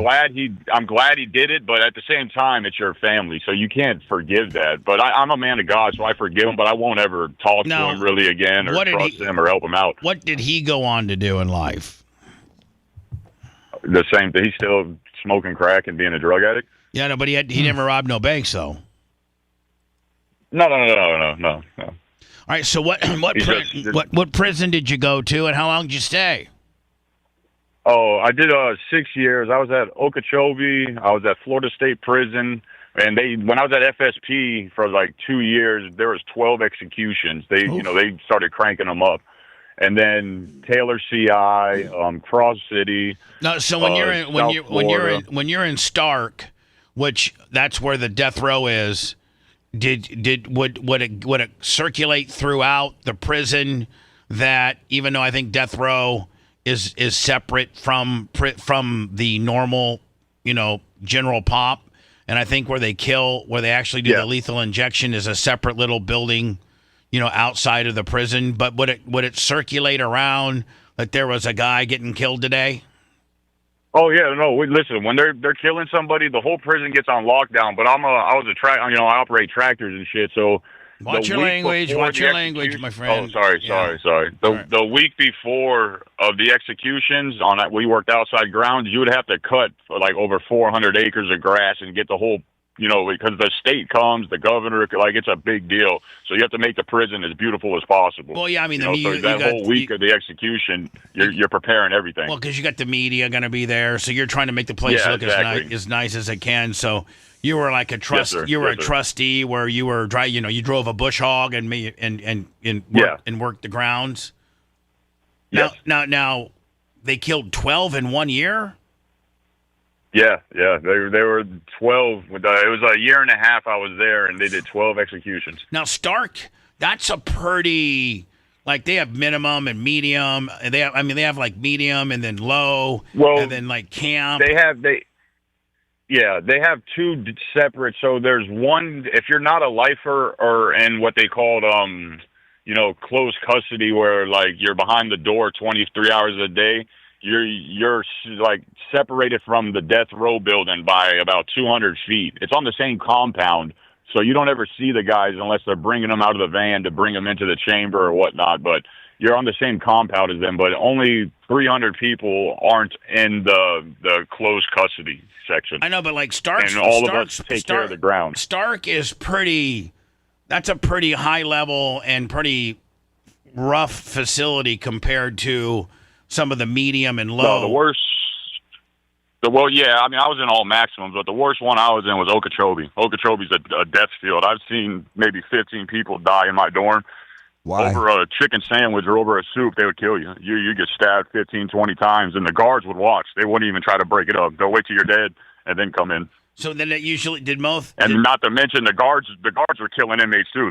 They'll handcuff you and beat the shiz out of you. So now, in Okeechobee, when you said you saw 15, would that usually be in the yard and a guy get shanked? There was 2 shankings in the yard. The rest are inside the dorms because there's no officer inside the dorms. They're in a bubble right outside the dorm, so it's every man for themselves. If you get it in Florida, there is no protection. I mean, the guards bring in all the dope. They're bringing in cell phones and everything, but there's no protection. Like you're on your own unless you're in a gang. So when you get into a fight, you better fight for your life. Now, it's not a joke. Were you in a gang or had the opportunity to be in a gang? No. I mean, yeah, I'm a 6'4", 250 solid, white boy. So, I mean, and I never joined one, but in prison, all black people think all white people are soft and we're all targets. So after you beat up 1 or 2 of them, they won't mess with you anymore. Oh, but do they try you and then you got to beat them up? Oh yeah, no. As soon as you walk on that compound, if you're white, one of the smallest black kids there, I'm 6'4". As soon as I walk on the compound, a 5'6", 100-pound soaking wet black dude might call me a cracker and try me just because they have this assumption that all white people are weak and they're predators and we're their prey. Yeah, but hold on. You just said I don't talk. What about a guy like me? Like I'm 60 years old. I'm an old dude. Whatever. Oh, yeah, they're going to be taking your canteen. Yeah, you're dead. Unless you have money and you're paying them, they're going to be taking everything you got. No, but what if I get with you and say, what if I get with you and say, hey, brother, I'll take care of you to protect me? Oh, yeah. No, the Outlaws have a gang in prison called Unforgiven. So if you're a white boy and you're not that big and you join Unforgiven, you're pretty protected. Yeah, I'm going But they're not real deep at a lot of prisons. What did you mean, Bubba? You were going to take care of him if he helps you out? That's what I thought. Well, I mean, make sure he's got a full canteen, make sure he's got food, make sure he's, his canteen's the other thing is, Bubba, is that the rape-ins don't really happen at prison. They're probably 70% of every compound are gays. Like, there's punks walking around with fake titties that are, giving it up. Like, they don't rape anymore. There's too many gays that are willing to do it. I don't want to get raped, and I don't want any gays. I just want to do my time. Well, no, he's saying it's all consensual. Yeah, but there's more fighting than rape. It's all consensual. But there's more fighting? Oh, yeah, no. There's fighting and stabbings every day. Every day. So the raping's down, the killing's up. Yeah, raping's down. 100%. Raping's down, killing's up. I think that's good. Yeah. I think you're right. I think that's good. Yeah. Because would you rather be? If somebody killed? like Seth lands in a prison yard, they're going to take everything from him. They're taking his canteen. They're taking everything. What if I happen to get? Seth's never going to prison. Yeah, I'm not going to prison. There's Bubba. Yeah. Well, Bubba could, but Seth's never going to prison. Thank you. Yeah. Well, no, Bubba's a celebrity, though. Like, I'm a big Bubba Army fan. I've been listening since 98 Rock, and I would always talk about him. And, all the white boys and all the people from Tampa, everybody knows Bubba. If Bubba landed in prison, he'd probably be straight because everybody loves him. Well, I mean, in one time or another over my career, I've been almost in every major city in Florida. So, rumor would get out who I am, and then they actually might be cool to me because because they would think that I'm kind of cool. No, they will, but the black guys would try to prey on you thinking you're, a millionaire. But all the white boys would be cool with you. But the white boys would help me. Yeah, no, they protect you because, like I said, Unforgiven's like an outlaw. That's their prison gang. Seth, write that down. Unforgiven. If you land at a camp where there's a lot, if there's a lot of Unforgiven at the camp, you're good. Yeah, I mean they pretty much run the yard. But at Okeechobee, there was only 3 of them. But all the other prisons I was at, they were really deep. There was a bunch of them. All right, my man. Well, thank you for your insight, my friend. I'm glad that. Oh no, hey, keep it rocking, man. I love your show, Bubba. I love you. You're the best, man. And I'm glad you're. I'm glad to finally be out to be able to listen every day. And when did you get out? August of last year. All right, so now then you haven't had a hankering to get back on pills. You're staying clean. Oh hell no! I'm a superintendent right now. I'm building right now. I'm running 2 commercial projects. I'll never touch. I mean, like I said, I had a desire to get clean. I never wanted to be like that. You know what I mean? So life's great. Life's awesome, man. Good. Do not, because that's a slippery slope. As soon as you start it, man, yeah. So it's over with. So keep doing what you're doing, my friend. I appreciate you. Yes, sir. Hey, keep rocking, man. I love your station. I listen all day long, maybe 3 or 4 times on replay throughout the day, man. Y'all keep doing what you're doing. I love you, Bubba. Do you catch us on YouTube? Is that where you get us? No, I listen. I listen because I don't have time to watch, so I just go on the Bubba the Love Sponge, BTLS.com, and I just stream on a speaker all day long on my job sites. All right, my friend. I appreciate you. All right, Bubba. Have Take a good care. one, brother. You can let me in the new deal we cut with Gentry. You can go to BubbaTheLoveSponge.com. Yes, and that will hook you up to our Spotify and replay the show all day long. So, oh really? Yeah, that's all set up. That's awesome. I think it is all set up. Yeah.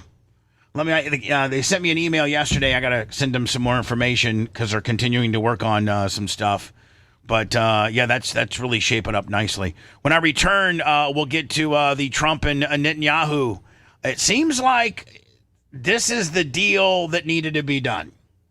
Like, in my opinion, this is the stiffest that Trump has been. And, I think Trump needs to take this stiffness to Putin. Because Putin seems like as much as Trump is now doing potentially the aggressive flex our muscles with Israel deal, and it seems like it's going to probably end up having good resolve and ending this Israel, Hamas, Gaza whole deal. I think this was the meeting that they needed to have to potentially end that. I think that we have lost ground on the Putin situation, and I think Putin's running wild right now. And I think Ukraine and Russia has gotten worse, and this has gotten better. I think the complexity of this is such that the Middle East crisis is like a college team, and the Ukraine-Russia is like a pro team. Yeah, and I think it's a much more complicated problem because both sides have resources that the rest of the world needs. No one in the world needs resources from Jerusalem or the Gaza Strip. There's nothing there of any value except for religious tourism. But Ukraine and Russia have minerals, oil, fuel, natural gas, nuclear weapons, biological weapons. I mean, again, one is a high school football team, a football game, and the other one's literally like the Super Bowl. Well, we need to fix the Super Bowl, or it's going to be a problem because Putin's really, really, really starting to push on the gas. Did you see, some of the reports yesterday of him rolling out more stuff? Yeah, some Tomahawks, I think, right? Yeah, he's threatening now that the more we get involved with Ukraine, the more he's going to push back. It's a proxy war. I mean, one is straightforward. You have a small area that had a violent attack on a big area, and it still made it in a 5 by 15 mile area. The Ukraine is literally on the cusp of the east and west parts of Europe, and really the west and the east, and communism and freedom. And it's a proxy war, and we're going to just keep feeding it and feeding it and feeding it until it blows up in our faces. Is it going to be what Afghanistan was, where we're just always in it for 15, 20 years? It's going to be more like Vietnam. So it's we can go, but we can't go hard. So the problem with Vietnam, Bubba, was we just couldn't go in there and whoop their asses because we pissed off Russia. So we can't go in with Ukraine and have 200 F-16s and F-15s and strike fighters and B-2 bombers and ruin every Russian soldier that's occupying Ukraine because it starts World War III. We can't do it. We can, but we can't because we got to be little bitches and be diplomatic about it. Well, we weren't bitches with the Netanyahu deal. I like that. It's easy to bully a wuss. The Palestinians got nothing. What's going to happen if you kill the Palestinians? Nothing. No one likes them. They've got no resources. They've got no nuclear weapons. The only thing that's going to happen is the media is going to be pissed off about it. No one else cares about the Palestinians except the media. Well, I at least we're killing them. That's right. And that's more than we were doing. So let's kill more Palestinians. Well, just Hamas. Just Hamas. Just Hamas. Yeah, Hamas. Okay. Yeah. We don't want people outside the gate. There's nothing wrong with Palestinians as people. It's the ideology. It's the sleeper cell of Hamas that's doing all the bad stuff. I got the Bibi Netanyahu and Trump gathered yesterday, and I think it was in the Oval. Was it at the White House? It was at the White House. Yeah. And there was some. I think this is the answer to put a stop to that. If you want 24/7 on-demand Bubba and the crew, go to BubbaArmyHQ.com. Right now. The Bubba the Love Sponge Show will be back after this.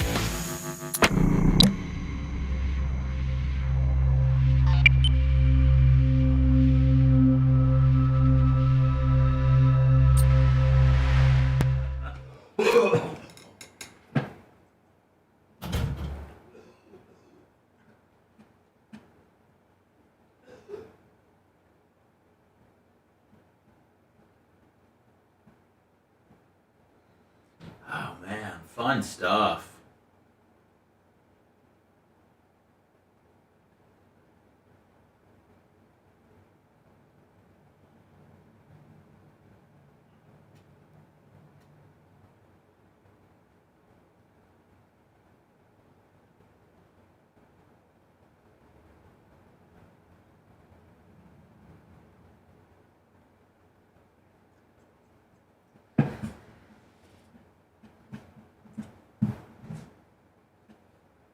We love a good story of redemption. Bank robber, pillhead, Brothers of Pillhead, white supremacy, and protection in prison. I mean, and he still never forgot about the Bubba Army. That's right. And he gets us at BubbaTheLoveSponge.com. Yep. It's a good spot. I gotta talk to you about something for Gentry. Now? No. After the show? Yeah.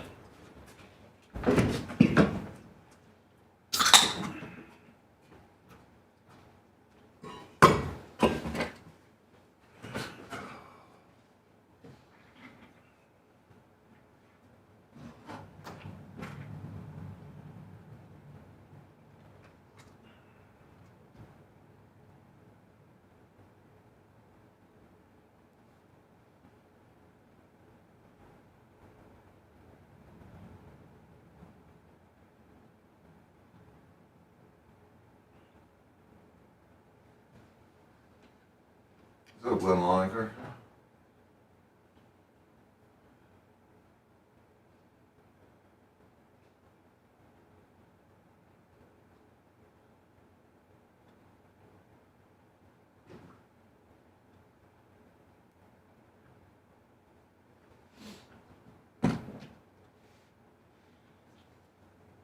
Glow bug, thank you. Jonesy.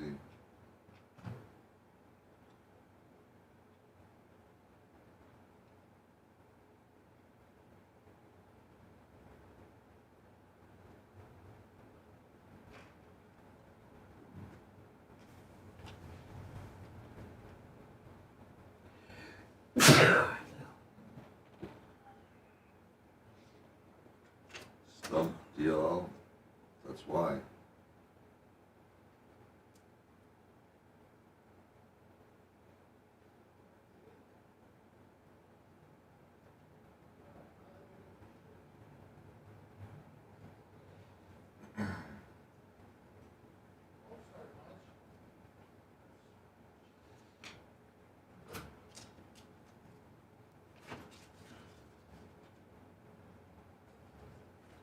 About the pretzels. Thank you. The body coach.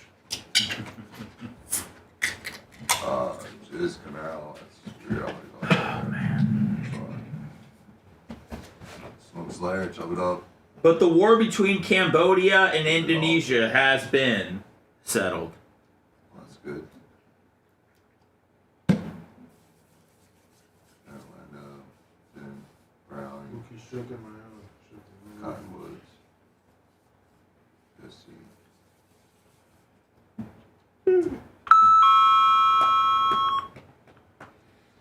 Stancon.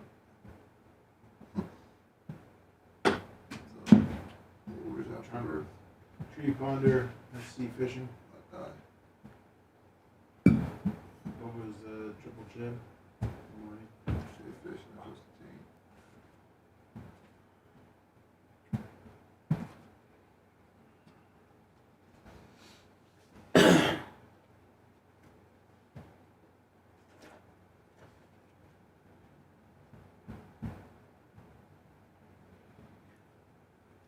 TNT, Steve Coco.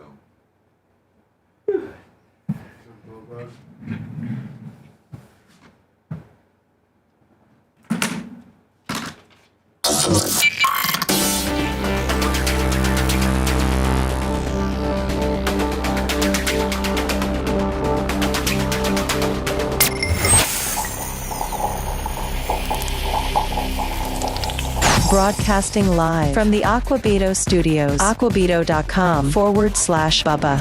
It's the Bubba the Love Sponge Show. It's available to rent now. It's, I think, at number 9 on the top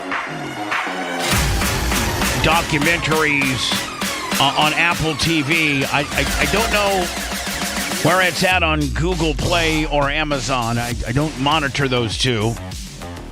But I do monitor Apple TV. And Video Killed the Radio Star is back to number 9, top 10 in documentaries. It's now available for you to rent. It's $4.99 to rent it. Much more economical than the $19.99 to sell it. Now, if you did buy it under the $19.99, you own it forever. You can play it as much as you want. And the hardcore Bubba Army did that. Now, for the casual fan that was like, kind of interested in it, Bubba's been talking about it for enough. Maybe this will. And as you can see, that I don't talk about that topic anymore. No, you do not. I don't. I let the video, the documentary, Video Killed the Radio Star. Puts gift wraps it into a bow, and everything that I've been trying to explain, and then some. A lot of people don't realize the political overtones that this thing has, and that it even is far bigger than just me. So, Video Killed the Radio Star, available on Google Play, Amazon, and Apple TV. Now rent for $4.99. Let me, if you could, just give me a little picture of my Davenport, my Jonathan Davenport shirt, the Superman, one of the greatest dirt late model drivers ever. He might go on, if he does it long enough, he might go on and beat some of the Billy Owens and Mike Marlar and some of the the real deal. You think he's going to be Marlar? The real deal, Don O'Neill, and of course the great, who is the greatest of all time, Scott Bloomquist. He could have Bloomquist type numbers. He's young enough. He's good enough. They got a great program. He's in the top 4 right now. He could win the Dirt Championship, which will be held at Eldora, I think, sometime later next month. So good luck to you, Superman. And I appreciate all you do when you come to the to my track in February. Now, if you guys were listening to the podcast yesterday, remember we had, Lummy, that article about those 3 people. Could you bring it? Could you yes, send it back to me? Yes. And it was Dan. Had you already left when we had the 2 bigger girls that were supposedly having a throuple with this ethnic-looking guy? And they, I think he was arrested.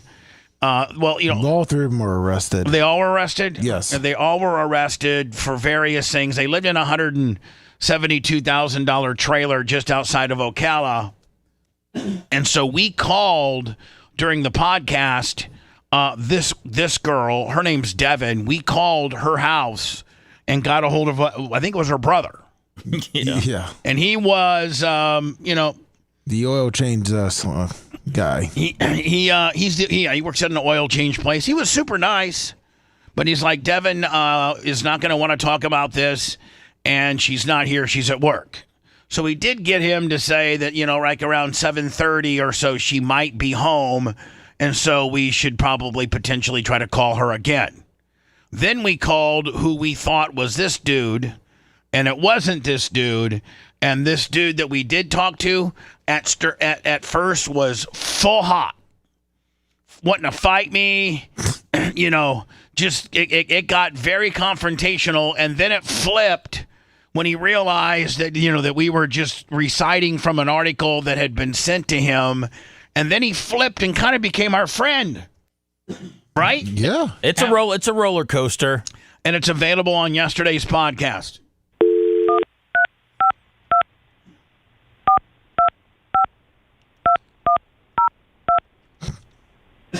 Now this is Devin, her number. This woman right here. Now we know the number works because we called yesterday. Devin Driscoll.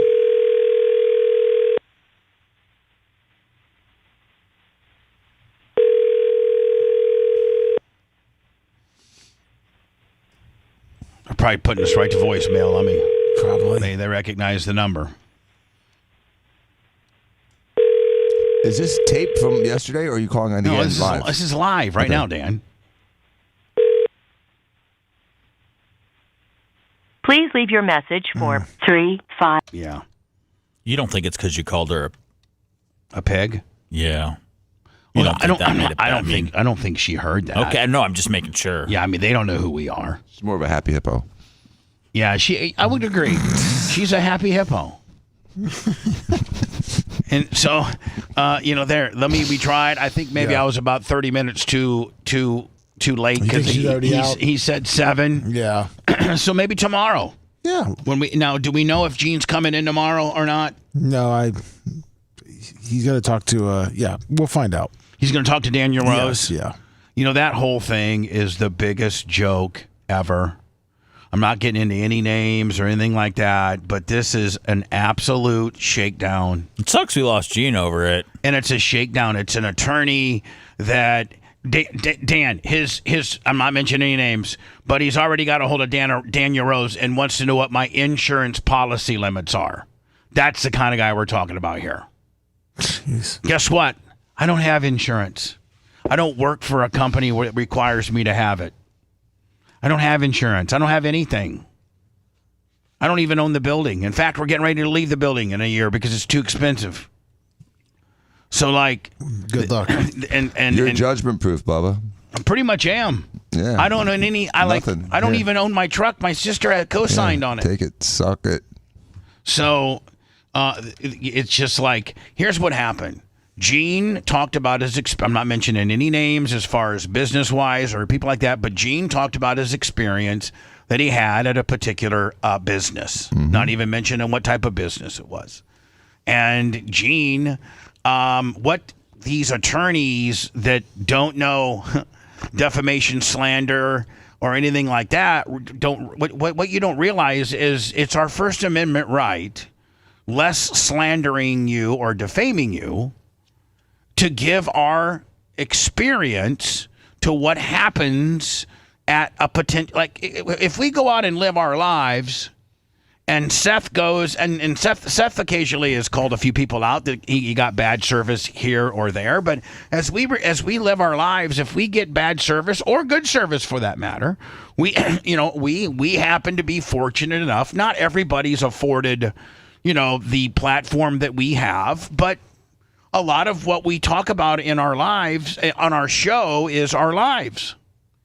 And, if we have a bad experience or a good experience, it's not any different than if we would go on Yelp or a Google review. We have the right, our First Amendment fundamental right to explain what happened in a truthful manner.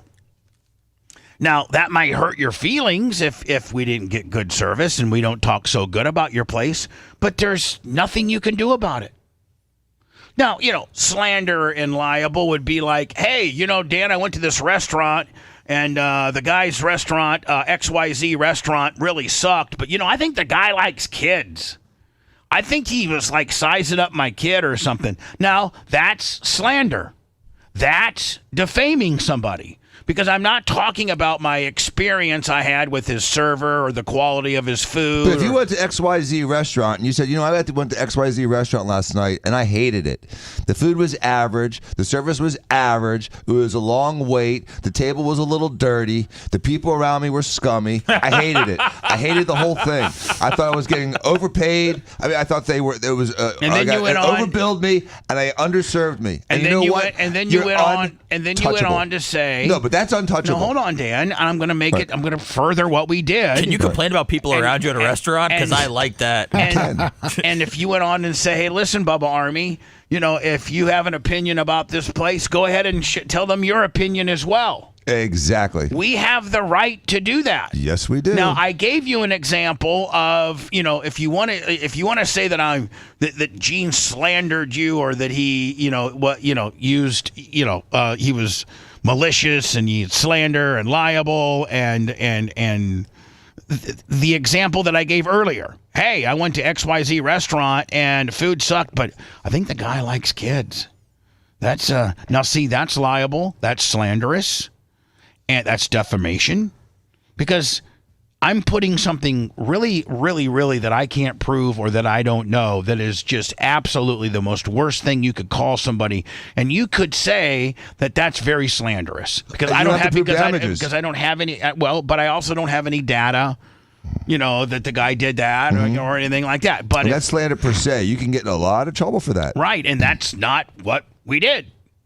We went here and said Gene went to this one particular place. They did some service work on a gimmick, and it didn't work out. And the guy told him that he needs to check the wires, and kind of turned it around that it was Gene's fault. And we just went, we gave our opinion of this person's establishment. Now, I don't know if the attorney, just to let you know, they listen to every show. Of course they do. And we're haven't used a name or haven't even used the type of business we're talking about. Talking about a restaurant now. And you don't really, I really think you as an attorney, sir, need to look up liable, malicious, slander, defamation. You need to look that up. And you also need to look up the fact that a person has to prove damages. Hurt feelioma, your feelings being hurt, or your Google review number going down, or your Yelp, the amount of people that have gone on Yelp and told you their dissatisfaction of your business based on the way you treated one of their friends is not damages. That's not damages, and it's not against any laws. So I would just be careful, because, Lummy, we do have the slick-talking Daniel Rose. Yes, we do. And he's going to go for a 57-105 on you, which is sanctions and legal fees. For putting Gene, you have apps, and Dan, I could prove damages because Gene's afraid to go on the air now. And that's keeping Gene off my show, and I can actually show the type of money that we get when Gene's here compared to not. I can show damages. And you are scaring him, and he's not on the show because of this big infamous lawsuit that's hanging over his head. It's absolutely ridiculous. It's you know what it is? It's criminal. It's civil and it's criminal. Because you don't fundamentally know the law. What happens, Dan, to an attorney that files a lawsuit and is not familiar with the law? I mean, I know it usually you usually get summary of judgment. You get your ass whooped, and then you can sometimes be liable for legal malpractice, or if the judge realizes that you did things in an unethical or ignorant way, the judge can sanction you and get you in trouble with the bar as well. Hello. Hello, good morning. And by the way, this attorney, Dan, has already had 2 bar complaints. Oh, perfect. One of which was arguing with a person on a legal website and calling the guy the R word and just this guy here, man. And just to answer your question, sir, the attorney, I don't have any insurance. So come after me all you want. Hello, go ahead, you're on the air. How you doing? Good morning, brothers. I love your show. I want to talk about the time that I did in prison. I did 20 years in federal prison. Okay, I should do a podcast. I should do a podcast with you, my friend. I shouldn't be giving all this good information out over the phone. Yeah, because in a short period, I should go long form with you, and potentially schedule a podcast with you. First of all, what did you do to get 20 years? Extortion. I was with the powerful group Lion Kings. You're familiar with Chicago. We're all over. I'm no more a member. I did my time. 20 years for extortion? Now, who would That's you? gotta be Rico. some big I got extortion. Rico. I got Rico behind everything. But hold on, buddy. Who would you extort? We extorted people in Chicago, New York, big people. Like lawyers, doctors, like No. Companies. We had connections with the 5 great families out here, if you know what I'm talking about. Yeah, I know that. Yeah, so you would just extort people, and to the point where it got to be RICO, which at that point, RICO is what? I forget what RICO. Everything. Murder, conspiracy, drugs. Did you murder anybody? I was charged, yes. Yeah, you were charged. Is that why you did? Is that why your prison sentence was so lengthy? 20 years is a lot. Yes. Now, did you do all 20? Yes, I did. Wow. I did it in federal. I did 10 years in I did Lewisburg, Leavenworth, and Auburn, and then I went to ADX Maximum Security. Isn't I ended up being an officer. Isn't the ADX Maximum Security where they had before he died, where they had John Gotti? They had John Gotti there. They had George. Willie Harrison's father, Larry Hoover, and other people from other gangs. Now, the reason why you could potentially do a podcast with me and talk about this on the air now freely is because I'm assuming, and correct me if I'm wrong, is because you didn't flip, you didn't tell on anybody, and you just went and did your time, and now you don't have to look over your back. Oh, that's correct. 100%. And you can. And time limitation is over. Statute of limitations are over. And you didn't. Now, the entire time while they got you arrested, or while you're indicted or whatever, are they at this point trying to get you to flip to the bigger guys so that they can? And they're trying to cut, because that's what they do is they get you, and then all they want you to do is to say, hey, listen, we'll call you Fred. Hey, Fred, you're facing 20, but if you can give us, 3 names that work out, we'll give you 5. Are they working those kind of deals the entire time? Yeah, they were trying to because my leader was Cuban. So they'll say, oh, we'll send him back to Cuba, and I know you can send him back because he's a Manolito, which is a person they let go from Cuba at the time. Oh, so he wasn't even allowed to go back to Cuba. Cuba didn't want him. He's the lead. He's the leader of the whole extortion deal. But you know that if you flip on him, you're going to probably end up getting killed. Oh yeah, and then not only that, we'll probably connect with the other families. So yeah. Yeah. So sir, let me put you on hold. I am interested in your story, and I'd like for you to give me your real name to Lummy, so that we can, we can, do a Google and look at your story and things like that, and potentially where do you live? I live in the Bronx, New York. Oh, so getting you down to Tampa could be kind of a pain in the ass. Yeah, we could do it through Skype or any of those. Yeah, because I work for the city now. Okay, all right. Well, let me. I might be able to. We might be able to get you down here. Shank anybody in prison? Yeah. You were probably part of a gang in prison, were you not? Okay. Yeah. Yeah. Okay. Let me put you. I was a gang out here. All right. So now That's how I ended up getting locked up. Now are you after 20 years? Are you staying the straight and narrow? Are you in witness protection? Yeah, are you witness protection? I'm not no witness. No, I'm not no witness protection. I'm a straight honor. You could say I'm a straight honor student with everybody. I have still friends around that's dealing with, Now, let me ask you a question, Fred. Just calling you Fred, okay? That's just yeah. So, Fred, what's the racket now? It seems like we've advanced so far past the 5 families that, like, is there still a racket going on? Is there still mafia? And what are they? And in today's world, like, I don't think you can go down to the Italian restaurant and shake them down anymore, can you? Or is that stuff still happening? It's still happening, but it's not happening with the real people. It's happening with the fake people.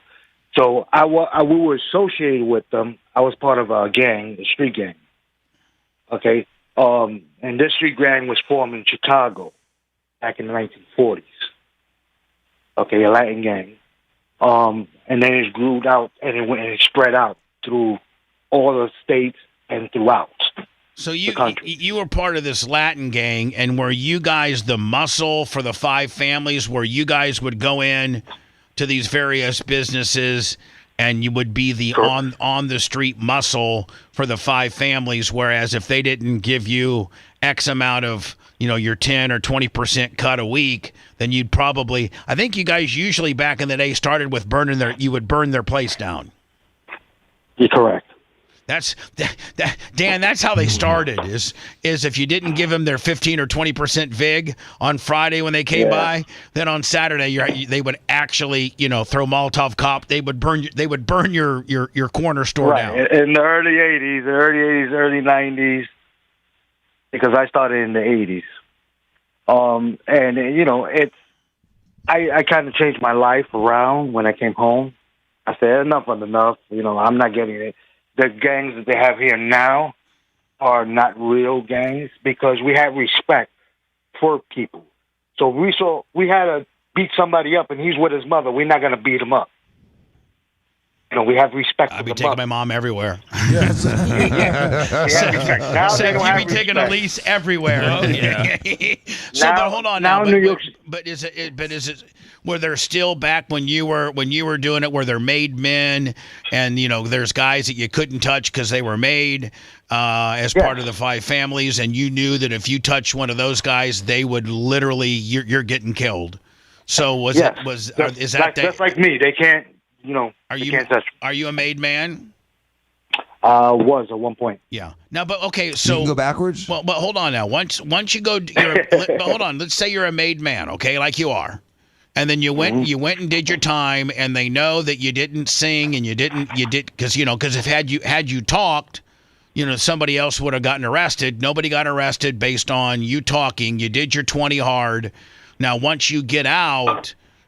You at that point, do they try to jump you back in, or are they like, you're good, you're good? Well, they tried, but I met the founder who created the organization where I was at ADX, and he wrote me a nice letter. So when I come out here, and they say, hey, you got to come to meetings or whatever, I'll be like, here, read that. No, it's not happening. So because I don't got time for these young guys. You met, when you were in the maximum security, you met the person that originated your initial gang back in the 40s or whatever, and he wrote a letter saying that leave Fred alone. Fred is able to come and go. And so you literally had to carry this piece of paper around. So when these gang guys would try to jump you back in, you would say, let me show you a picture that I got from Johnny, the founder of this whole organization, saying, leave me alone. And then at that point, they'd leave you alone. Correct. Right. Well, let me put you on hold. I do find your story interested. So let me put you on hold. Let me get his information. Yep. That stuff, Dan, does that stuff fascinate you? Very much. It fascinates me. Very much. The dynamics pre, during, and post-prison also are interesting. How important he was, then how he did his time, then afterwards kind of avoided it. It's interesting. I wonder if he's had to carry a letter around from Johnny Mob Boss that was in prison that said leave this guy alone. It's incredible. So this is a big day, a beautiful day, potentially one of the great days ever in civilization. things that have been going on for hundreds of years and thousands of years. We're going to, at least we're at a minimum very, very close, and I think we're beyond very close. And I want to thank Bibi for really getting in there and doing a job. Now, Seth, can I ask you a question? Does the Jewish community are they good with this? I mean, like, is this, like, even if you were a Democrat and you didn't necessarily like Trump, does this put you got to probably like it. Take the politics out of it. You got to probably like the effort, right? Oh, yeah. I mean, yeah. And Netanyahu's lost a lot of support along the way. So I think anything to wrap this up and to get the hostages and do the exchange and all that, I think is, best for the entire world. We worked well together, as we have with many other countries, both of us, with many other countries, which is the only way this whole situation gets solved. And I'm not just talking about Gaza. Gaza is one thing, but we're talking about much beyond Gaza. The whole deal. Now, remember when Trump, does it still exist when Trump was saying we were going to take over Gaza and have resorts there and go to country clubs and it's on the water. No, the Gaza Strip's strategically and geographically in a very beautiful, area. The West Bank sucks, but Gaza Strip is unreal. And that's what I tell the Palestinians. You guys can have the West Bank all you want. We just want the Strip. Everything getting solved. It's called peace in the Middle East. Oh, there you go. Peace in the Middle East. So today is a historic day for peace, and Prime Minister Netanyahu and I have just concluded an important meeting on many vital issues, including Iran, trade, the expansion of the Abraham Accords, and most importantly, we discussed how to end the war in Gaza, but it's just a part of the bigger picture, which is peace in the Middle East. And let's call it eternal peace in the Middle East. So this is far more than anybody expected, but the level of support that I've had from the nations in the Middle East and surrounding Israel and neighbors of Israel has been incredible. I mean, is that a fancy word of saying Saudi Arabia? Because you got to get Saudi Arabia. I mean, everybody. Hamas is getting a lot of pressure from even people that they are, that are allies of theirs. Like Jordan, right? Jordan, Egypt, Qatar. Yeah, to accept the deal. So even people that prior may have been supportive of Hamas is like, okay, we're done with this. Yeah, like stop. I mean, Hamas is holding on to those. I think there's 20 living hostages. And I think that's what I saw. And yesterday. 28 that are dead. I mean, that they're holding. And that's all they got. Yeah, and then in exchange, Israel would release 500 Palestinian prisoners that have life sentences, as well as 1,700 Gazan residents who have been detained since the war began. And we're good.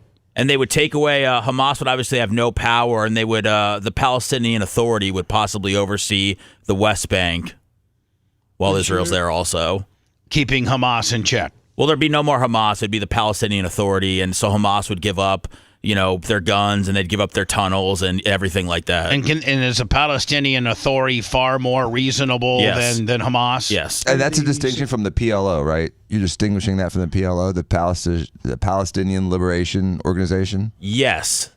Success of this effort, my plan calls for the creation of a new international oversight body, the Board of Peace, we call it, the Board of Peace, sort of a beautiful name, the Board of Peace, which will be headed, not at my request, believe me, I'm very busy, but we have to make sure this works. The leaders of the Arab world and Israel and everybody involved asked me to do this, so it would be headed by a gentleman known as President Donald J. Trump of the United States. That's what I want to. I thought he said it. Well, he wasn't heading it. I thought he said, "I'm very busy. I can't head it." But now he turns around and says he's gonna. Did I understand? I don't know what happened there. Did I misconstrue that? Did I misunderstand? Hold on. The leaders of the Arab world and Israel and everybody involved asked me to do this, so it would be headed by a gentleman known as President Donald J. Trump of the United States. Okay. He is doing it. So he's the head of this new peace in the Middle East gimmick. That's what I want, is some extra work to do, but it's so important that I'm willing to do it, and we'll do it right, and we're going to put leaders from other countries on, and leaders that are very distinguished leaders. Kind of like a board? Kind of like an oversight committee? Sounds like that, yes. And headed by him, but also other leaders of other countries. So kind of like a mini NATO, kind of?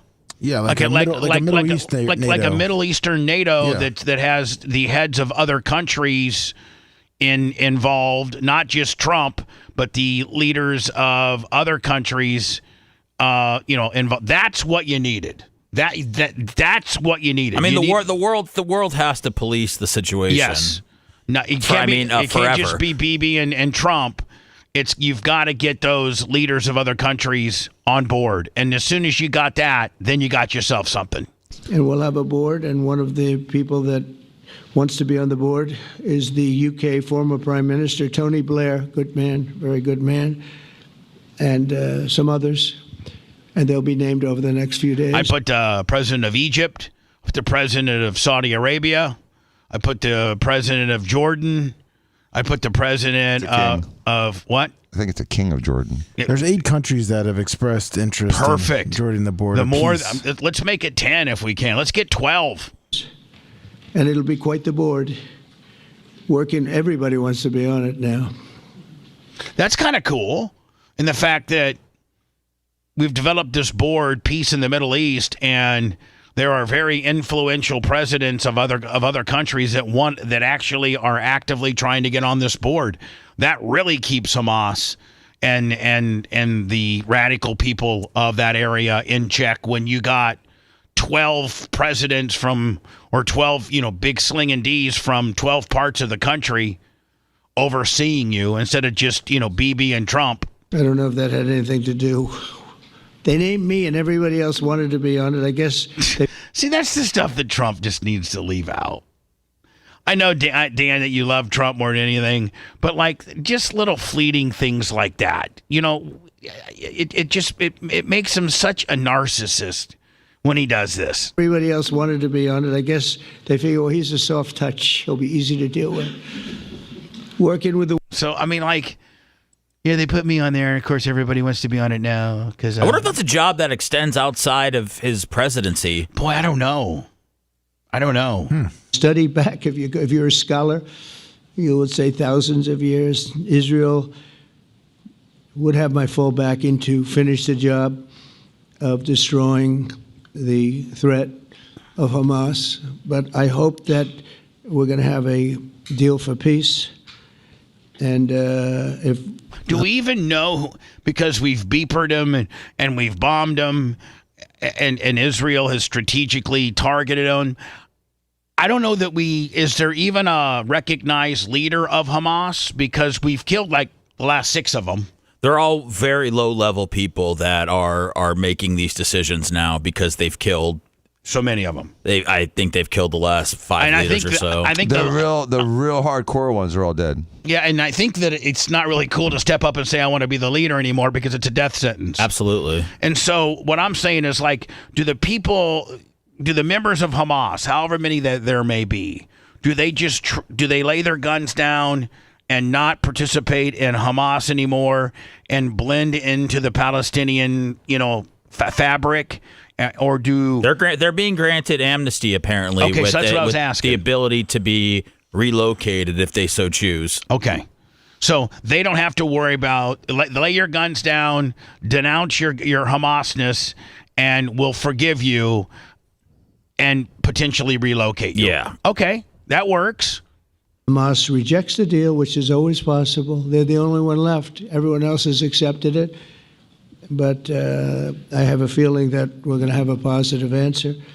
But if not, as you know, Bibi, you'd have our full backing to do what you would have to do. I mean, I think the key to it, man, if you're Hamas and there's not, the last 6 leaders have been gunned down and shot, and so you really don't know who the leader is, and they're just these lower level fighters.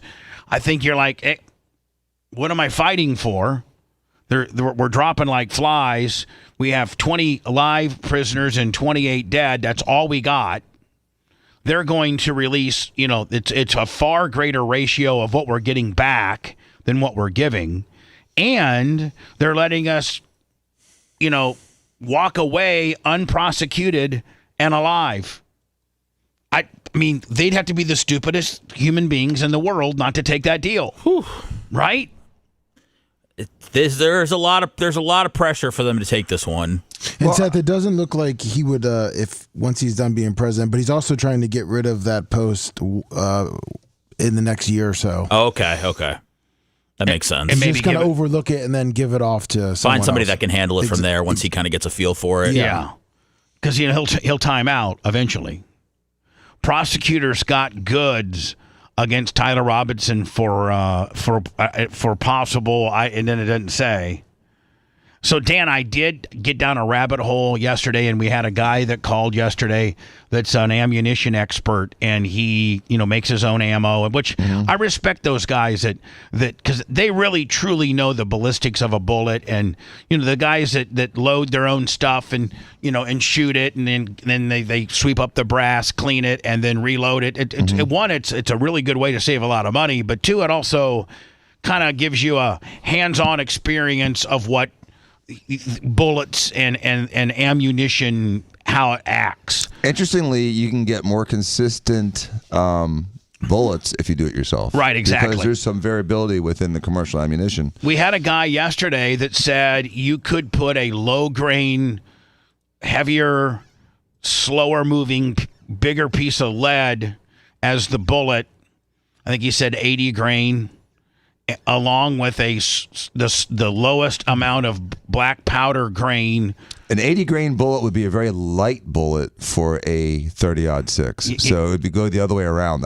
I heard him talking, and he said some things that were inconsistent with fact. But he did say that he could build a bullet. He could build a slow bullet that could do what it did to Charlie Kirk at 200 yards. Yes. Yeah, it would have a slow, heavy bullet from 200 yards ain't never going to hit the target because that's like a 300 blackout. And so people in Florida know the 300 blackout. It's a heavy, slow 30 caliber bullet fired out of an AR-15, and it's designed to be subsonic so you don't hear it when you have a suppressor. But its bullet drop at 100 yards makes it very difficult to shoot past 50 or 60 yards. You'd never get a 170-yard shot off with it because the bullet drop would be like 15, 16 inches. Plus the doping of the angle, he'd never hit anything. So I reject that guy's argument. Okay. I mean, he's building bullets and stuff, and you're putting in on. So you think this dumbass Tyler Robinson was making his own loads? No, he was buying old crap commercial loads, which might even even you've said out of your own mouth, the part of the problem when you try to kill somebody is people that have cheap ammo, and cheap ammo usually doesn't kill people, and maybe this was cheap ammo that was going so slow when it hit Charlie that it created the illusion of an exit wound because it was just, tumbling and traveling so slow. But then again, you have accuracy issues at that point. Yes, it would never work, Bubba. And again, cheap ammo is cheap for two reasons. Number one is the bullet itself is cheap because it's usually just like a hunk of lead, not like a jacketed hollow point. Sometimes target rounds are less expensive than regular rounds because they have less gunpowder in them, so they're less hot. So there's two different reasons a round can be cheap. When inner city gangs are shooting each other with crappy guns and crappy bullets, they're target rounds. They're cheap, reloaded target rounds, so they're slow and it's a crappy bullet. But most hunting rounds aren't cheap, And most hunting rounds are all pretty commercial, and they're all pretty consistent. But we don't know the round that was used yet. Well, they've not given us that information. We saw the pictures of the rounds. They all look the same. They look like commercial 180 to 210 When rounds. When I return, we'll get into this. Want to listen to the show on demand and on the go? Enlist today at BubbaArmyHQ.com. Sign up and start listening. The Bubba the Love Sponge Show will be back after this.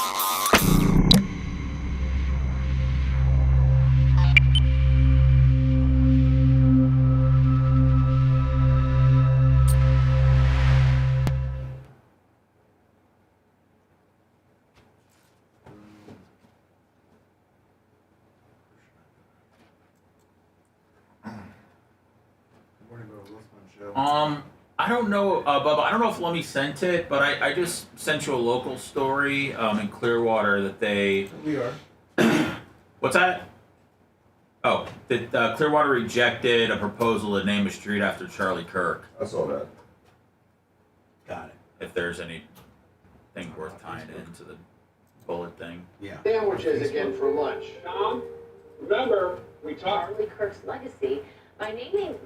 Meanwhile, another decision with controversy. A city council member is pushing to enshrine Charlie Kirk's legacy by naming one of the city's major roadways after him.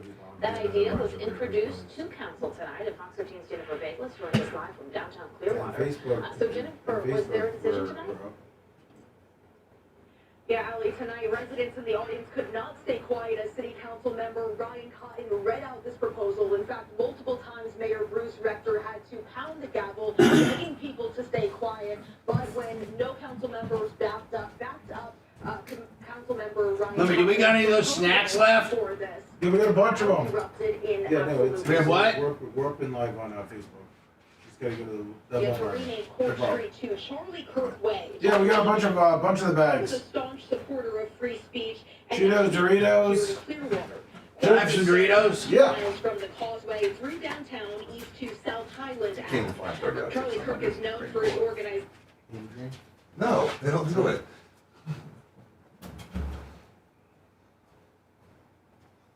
The fuck? Nation Turning Point USA with chapters in Europe. Meanwhile,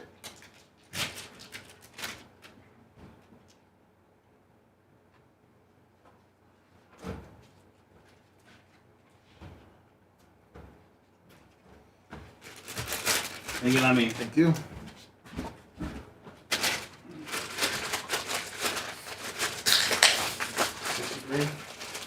No. It's usually like 115 or higher. They don't even go below 100. The 306 is massive bullet.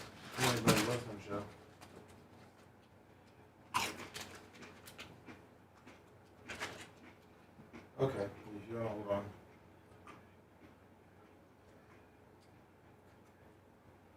Okay, well, hold on, all right? Bubba, line 3 is the guy that called yesterday about the ammunition. He was going to talk with it with Dr. Dan.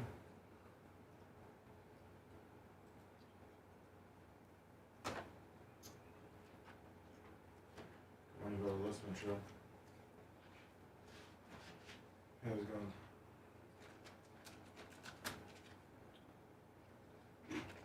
Hello? Yeah, can you hear me?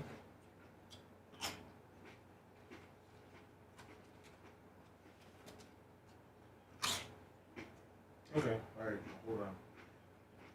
Alright, perfect. Well, hold on, alright? It was gunfire. Even that.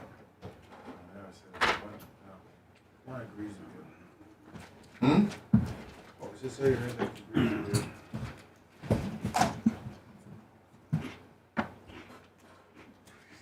It's 150 to 220 grain round. Don't put 80 grain fucking bullets at 30-06. Well, line 3 is the one who said whatever, something. Ostracization. So you can put a 14-inch wheel on a pickup truck.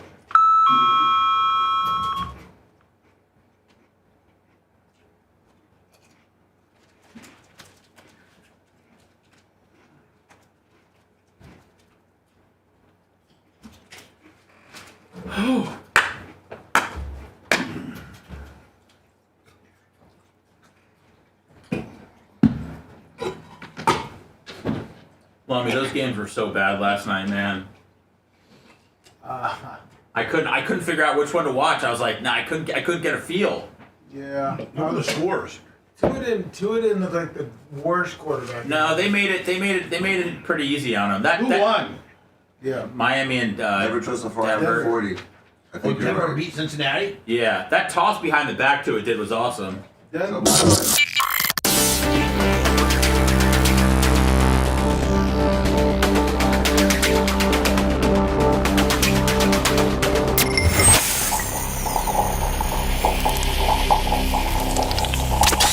Broadcasting live from the Aquabeto studios. Aquabeto.com/Bubba. It's the Bubba the Love Sponge Show.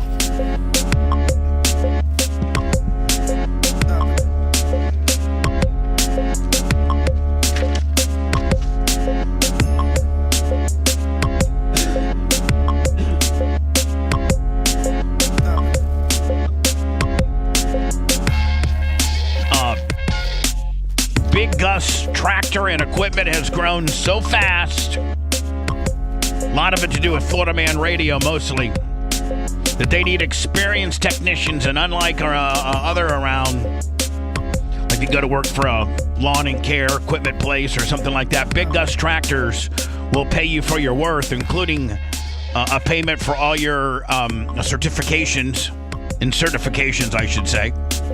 So if you're certified in this or certified in that, Big Gus is going to pay for you. He's also going to help you continue your education if you'd like to. We're talking about a 6-figure potential income in your first year with matching 401k. They service near all makes and models of agricultural and construction equipment. It's a great opportunity and an awesome work environment. Just apply at BigGusTractor.com. Make sure you tell them Dave. I think Dave runs the tractor part. Bubba Army. Your official Skag dealer as well. Big Gus Tractor and Supply. Awesome. Right there, and what is it, Mary Esther? Yes, it is. What line is the guy on? 3 is the guy that called yesterday. 1 is defending Dr. Dan's bullet talk. Sicilian redneck. Let's go 3 first, because that's who doesn't agree with Dan, and I got a lot of confidence in this guy because he does a lot of he's I don't know if he's a bullet expert or an ammunition expert, but he certainly makes his own bullets and knows the characteristics of bullets. So, sir, go ahead. You're on the air. Hey, Bubba, it's Rich out of Detroit. I didn't say who I was yesterday. I don't disagree with Dr. Dan. I don't agree with Dr. Dan. And I think we got a couple things kind of backwards yesterday. I was suggesting that you could use a lighter grain bullet, and it doesn't matter the powder charge. There's a minimum and a maximum. You can't slow the bullet down. And the 300 Blackout, there is no comparison to a 30-06. You're talking about a 50 to 75-yard rifle versus a rifle that will shoot up to 1,000 yards. The 30-06 is so much more powerful. But what I was suggesting is, like, I have 110 grain hollow point 30 cal leads that I can jack up over 3,000 feet per second, and the second it touches a blade of grass, it turns into nothing but shrapnel.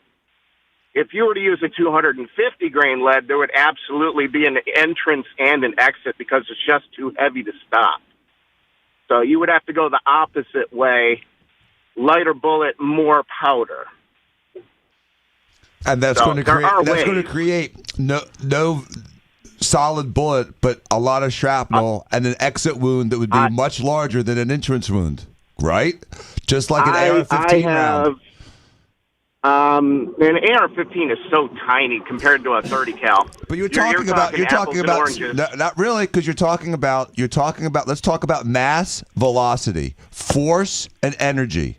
Mass times velocity is force. MV squared is energy. So let's talk science here. You take a small bullet. I don't care what kind of round it comes out of. You take a small 55 to 95 grain bullet and pump it out at 3,000 feet a second. You're right. It's a small bullet that's going to fragment and have a huge exit wound. You take a larger bullet, somewhere between 2,500 and 3,000 feet per second, whether it's in a 300 Win Mag or in a 300 Blackout, regardless, the bullet's going to maintain its mass, and it's going to still, at a 30-06 cartridge, enough force of the powder to actually extract the bullet. Like you said, there's a minimum velocity. That thing is going to maintain its size and still have an exit wound. So no matter what, a 30-06 with a 220 round bullet or a 100-grain bullet, either one, you're going to have a huge exit wound, and both bullets are going to be lethal. It doesn't matter the grain of the bullet. A 30-06 round is going to devastate whatever it hits. And a larger round, you'll find more of the lead intact. A smaller round, it'll fragment more. I don't disagree with any of that. But that's not what you said yesterday. Well, hold on, Dan. In my experience, go ahead, sir. In my experience, I have shot deer with lighter loads that go faster, and it does not go out the other side. It turns everything inside to mush, and there's no exit wound. So I'm just speaking from real-world experience on shooting an actual animal. So taking that same argument you just said, you shoot a deer broadside, right behind the scapula, with your 55-grain bullet going 3,500 feet per second. There's still only a tiny entrance wound. Period. It doesn't bleed out like that. Yeah, I was just giving real-world experience on ammunition and how it reacts and how it works and the different type of bullets you can get. There are 50 or 60 different types of 30 cal ammunition that you can get and hand load yourself. Well, you can make a bullet do whatever you want. That's true too. But this guy was likely using a crappy gun. Bullets that are. They sell bullet leads that are designed to disintegrate on impact. Yeah, this guy didn't have that. They completely fracture and turn into nothing, dust, basically.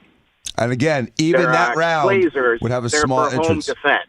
Right, they'd still have a small entrance wound. No matter what you're shooting the guy with, it would have a small entrance wound. That guy, I don't mean the guy. I did say yesterday I only watched the video twice because I couldn't handle watching it more than that. So I was just given information on bullets. I don't know anything about the physiology of a human body. So anyway, but like I said, I couldn't stomach watching that. I have kids. Dan loves to argue. He'll argue till literally 3 o'clock this afternoon. So no, that's fine. Appreciate your input, my friend. Thank you. You're welcome. Hello, go ahead. Bubba, good morning. Yes, sir. You're on the air. It's a Sicilian redneck. Thank you for taking my call. Yes, sir. I have hunted with a 30-06 all my life. I've killed hogs, deer, just about a little bit of everything. Can we keep the hogs out of? Just for personal reasons? Can we keep the hogs out of it, my friend? Okay. Thank you. Keep the hogs it's triggering. Seth's going to have to calm me down here in a minute. But one thing that nobody's talked about is I don't care what bullet you use out of a 30-06. The impact and the velocity that bullet hits with. Every deer that I've killed with it within about anywhere between 140 and 160 yards, which I think is about the distance they're talking about this shot was made. Yep. It knocks the animal down like you're not chasing that animal. I don't care what round you use. The animal lands about a foot or two back from where it was standing, and that's where it lays. I have shot little pigs, a 200-pound pig, and hit it high in the back where it's not a center mass shot. It's just caught skin, across the back of it, and it still knocked the animal down. Charlie, if this was a 30-06 round that hit him from the front, it would have thrown him over the back of that chair. It at the least knocked him backwards in the chair. And this is not what we saw at all. There's no way that a 30-06 made that shot from that angle and left what it did. It leaves wounds. If it is a smaller bullet, then it's moving faster, and it would basically cut and through him at that next shot. So, Bubba, I think I'm right on this one. I'm not going to argue with you. I'm done arguing with you. Regardless, it's impossible. Regardless, a 30-06 is a very powerful round. Most of the time, it's capped with a 150 to 220 grain bullet, and it's devastating when it hits you. The entrance wound small. It was devastating to Charlie. Here, let me ask you. It was devastating. Let me ask you a question. Let me ask both of you guys these questions. Okay. First of all, sir, I know you're an experienced hunter in the ins and outs and the exit wounds and the entrance wounds and what have you, and I'm sure that you've seen the very disturbing Charlie Kirk video. Yes, sir. Okay. So is there a point where, regardless of the entry wound being what looked like to be huge, could we, because I don't know that any of us really, because it was such a disturbing video to see, as soon as he got shot, I mean, it literally looked like they turned on a pressure, like a power washer full of blood.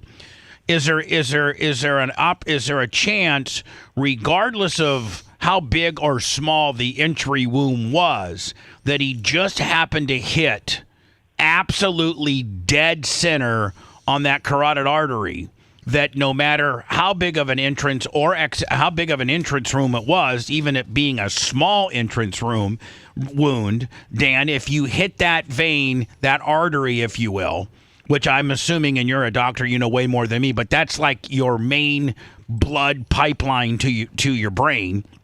I think it carries, I think that's one of your most major arteries, other than the ones that go through your legs. And if you just hit that, no matter how you hit it, with what velocity and what type of round, if you hit it correctly enough, like he must have, that it would cause that type of expelling of blood in that violent of a way. I have several opinions on this. First of all, I've owned all of these guns, from the 30-06 to a 300 Win mag to a 30-30 to a 7 Remington mag and an AR-15 rounds and 7.62 rounds, the 308/7.62s. I've shot animals, and I've treated literally hundreds of humans that have been shot by bullets. Okay, so that's my experience. I understand. Okay, well, I'm just letting Pippi Shortstroker and some of the other people that are naysayers knowing how I'm justifying my explanation. Your opinion. This is the science behind your opinion. This is the science behind my opinion. Right, so continue on. Based on experience, both shooting and treating people with gunshot wounds. The entrance wound is always smaller than the exit wound. The blood pattern from the shot looked like a vein, not an arterial injury. Arteries tend to spasm, and once they're hit, they squirt, they shoot blood. Veins pour blood. If you look at the video, which I watched probably 200 times, maybe more. That would have been 200 pukins from Seth. It was obvious for that those the blood, scoring at home. It's obvious that the blood was pouring downward. It was the vein, the jugular vein, that was injured, which was it's like how much water can come out of a gallon jug if you put a small hole in it and squeeze it really hard. Well, some, but if you take a trash bag and jab it with a knife, all that water is just going to pour out at once. And that's what happened. His jugular vein was open and the blood was pouring downward. So it wasn't squirting up, it was pouring down. Does that outrule the fact that he could have been shot straight on from 200 yards and the way that they're saying that it happened? Is there It's inconsistent with the explanation. So you're saying no? I'm saying no. It's not consistent with the explanation. And I've treated bullet wounds from rifles as well as from pistols on humans, and I'm seeing the devastation on animals. So this is what I've done my entire life. All right, buddy, you there? I Big G7375, $25. Appreciate your call, my friend, and your insight. Thank you. Thanks, Sicilian. Thank you, Sicilian. I got to get to this story here. And John Chasen, I was a trauma surgeon for years, so F off. Dan, what are people saying? He's not a trauma surgeon. He's just a stupid plastic surgeon. He doesn't know what he's talking about. That's fine. That's fine. Well, I have experience in all of it. I will tell people this. Dan is very knowledgeable about guns. He's very knowledgeable about the human body. He's owned all these guns. He shot multiple. He's a hunter. And he did spend, well over a year in New Orleans where they have 400 murders a year. Yep. Spent 3 years there. And 3 years and, would have 5 or 6 shootings a weekend. You can question his opinion. day. You cannot question his credentials. Danny's got the chops to give his personal opinion based on what he's experienced. And there's no doubt that what he experienced when he was in New Orleans as a surgical resident was way worse than you get when you're working at Palm Springs ER. I mean, Danny was the essentially like a war zone where people were killing each other with anything they could get their hands on. Screwdrivers, knives, guns. It didn't matter. Danny was in the heart of it, and he was at a time where he had to do it himself oftentimes, where he was the guy with the superior knowledge in the room. He was the one making the decisions. Well, Dan's always the. So let's I be may honest. disagree with his opinions. Let's but be he's honest, Jay. I got to back you down a little bit. Danny always is the man with the superior knowledge in the room. All you got to do is ask him. Unless you're talking about taxes. To discuss is former state attorney for Palm Beach. I mean, I like to get into topics where I know more about Dan than Dan does, but I can't find very many. I also almost started and built up a bullet company and abandoned it in 2012, right? 2012, Was right that after with Billy Sandy Hook. Bullers? No, it was with another guy. And we were this close. We already had everything ready to go, and I abandoned it after Sandy Hook because I thought it was just a bad idea to make bullets. To discuss is former state attorney for Palm Beach County, Florida, Dave Ehrenberg. Thanks for joining us. Obviously, a guy that probably, again, in West Palm Beach County, I don't know how many murders you're seeing over there, right, Jay? I mean, that's like what's the richest part of Florida? Yeah, maybe not as many as New Orleans, but there's probably some story over there. for us here to follow. With prosecutors presenting evidence for a trial, I mean, what do you? I will tell you this, Jay. He's a lawyer, and I do like his backdrop, right? Because you see some lawyers that got some cheese dick backdrops. No, I love you and Dan's backdrop because I know you guys have matching backdrops. Yeah, my observation: he's in a suit. He's in an office. Yep. He's got a real backdrop that is the way that you should look when you're doing some sort of an interview like this. And it looks like a real legal office. Yep. Yeah. Shouldn't be Expect to blurred learn out this behind weekend. in PJs. I mean, do they seem to have everything they need to ensure a trial at this point? I mean, it's pretty early, isn't it?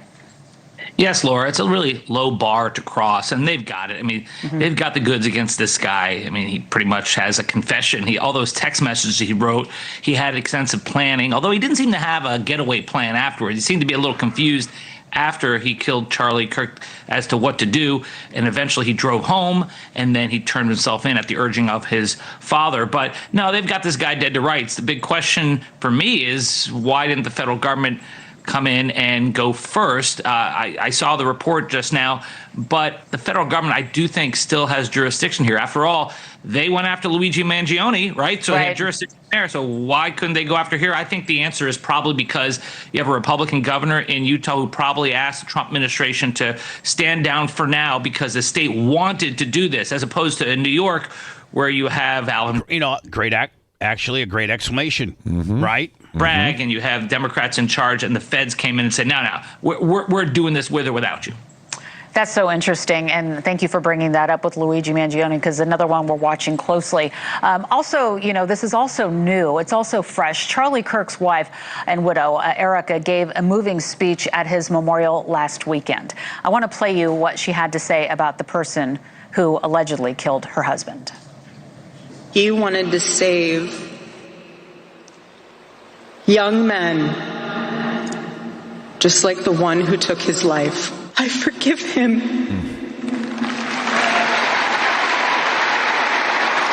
She's a better person than me. Because I'd be like, man, I'm sorry, Bible. See that guy die? I'm sorry, Jesus and God and whoever's keeping score, but I just can't. I hope he gets shanked in prison. I'd be quoting the Old Testament, eye for an eye. Yeah. I forgive him because it was what Christ did and is what Charlie would do. We don't know what Charlie would do. Answer to hate is not hate. We just wanted to replay that for you because it was such a powerful moment. And again, just only a week ago, I wanted to get your She's a way better person than I am. She's a way better person than I am. take on what she had to say. So have you thought about accepting Jesus Christ? Who, me? Yes. So you can be like her? No. You did at one point, Bubba. Who did? You did. When? Did you accept Jesus Christ? Before the personal Epiphany? Savior back in the Heather days? I've never been saved. I thought you were. Because you started going to church and stuff like 15 years ago. Doesn't mean I don't necessarily believe in Jesus and believe in that template, but I don't want to be dunked in a bunch of water and do all that kind of craziness. You've never been baptized? Well, No. you can be saved Even without when- by baptism. Jenny Cakes when Everybody you were stop. Everybody stop. Dude, I do not want to go down this topic. Do you want to be pure? I do not want to go down this topic. I'm not saying a word. Okay, because I'm not going to be a hypocrite. I'm not going to, because everybody that gets saved, you're a hypocrite. Everybody. Whoa. I let you go on all that, but I just need you to explain that last sentence. Well, I mean, you've been saved, and you're the furthest thing from living a Christian life. First of all, I haven't been saved. I was originally baptized. I didn't go back into the church after years and get rebaptized as an adult. That's being saved. No, it's not. I thought baptism is the same as being saved. Being saved is like when an adult who was not religious at all decides to get baptized as an adult and they accept Jesus as a personal savior. So now you're arguing me about that? Did you do that? Really, I think you're really fragmenting the whole thing. I think it's the same thing. Being baptized is the same as being infant. Well, technically not, because baptized, you're just, admitting you committed sins and you're trying to cleanse your body of your I haven't sins. been either, and it's not open for discussion. Okay?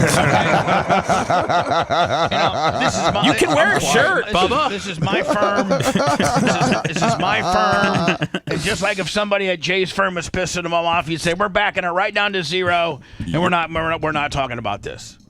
Okay? And the reason why I haven't been saved is because everybody that gets saved is a hypocrite. Because you don't live your life according to how you're supposed to. Nobody does. And so I think that the man upstairs, whoever that may or may not be, I do believe there's a higher being, and I think that person keeps score as to whether you're a good person or a bad person. Like Santa Claus? And oh no, you're really pissing me off today, Dan. Come on, you just said you were agnostic. You don't believe in anything really, but now you believe in the guy that's keeping score. I'm just asking for your. And that guy, I don't know what form of that guy there is. Jews think that Jesus doesn't. There is no Jesus. Other people think there is a Jesus. Some people think it's Muhammad. Some people think that it's I don't know. I can believe in a higher spiritual being without having to give it a name. I just think that's true. I mean, I think that what I honest to God, in my true opinion, and I'm probably gonna. I mean, I am a shock jock, and I'm supposed to say shocking things. Yes. But here's the thing. I truly think once you die, you're done. It's just. So there's no afterlife. There's no soul. I don't think so. That can still mean there's a God. It just doesn't mean that there's, there doesn't have Recycling. to be. I don't think. I think you're dead. I think you're done, and you've timed out, and your body's timed out, and you're just you're just asleep. And I think that everybody that gravitates to religion and believes that there's a higher being and you go somewhere and that there's a potential heaven and there's all this kind of deal are people that are so narcissistic to think that they cannot accept that of life being just over. It's just done. Do you know what's interesting, Bubba? How religion has become huge and then flat and then huge and then flat in a cyclical way in America in the last 200 years and also internationally over the last 3,000 years. Religion was dead here 2 years ago. I just find it mechanically difficult to think that when you die, your soul floats out of your body and goes, up. I just find it mechanically cumbersome and fairy tale and fictional. And I feel religion, no matter what you are, a Catholic, a Baptist, a Jew, a Muslim, doesn't matter, Christian, that it's a guide to live life better and to be a good person, and it's a tool to be able to cope with tragedy and various things that life throw you. That's what religion. It's a guide to be a better person, and it's a guide to cope with tragedy while keeping people calm. Because if the real, and here's the thing, it's the greatest Amway Ponzi scheme in the history of, because none of us in this room right now, and nobody that's watching this show either now or later, or listening to it on Spotify or whatever, nobody can prove my belief or your belief. It's unprovable.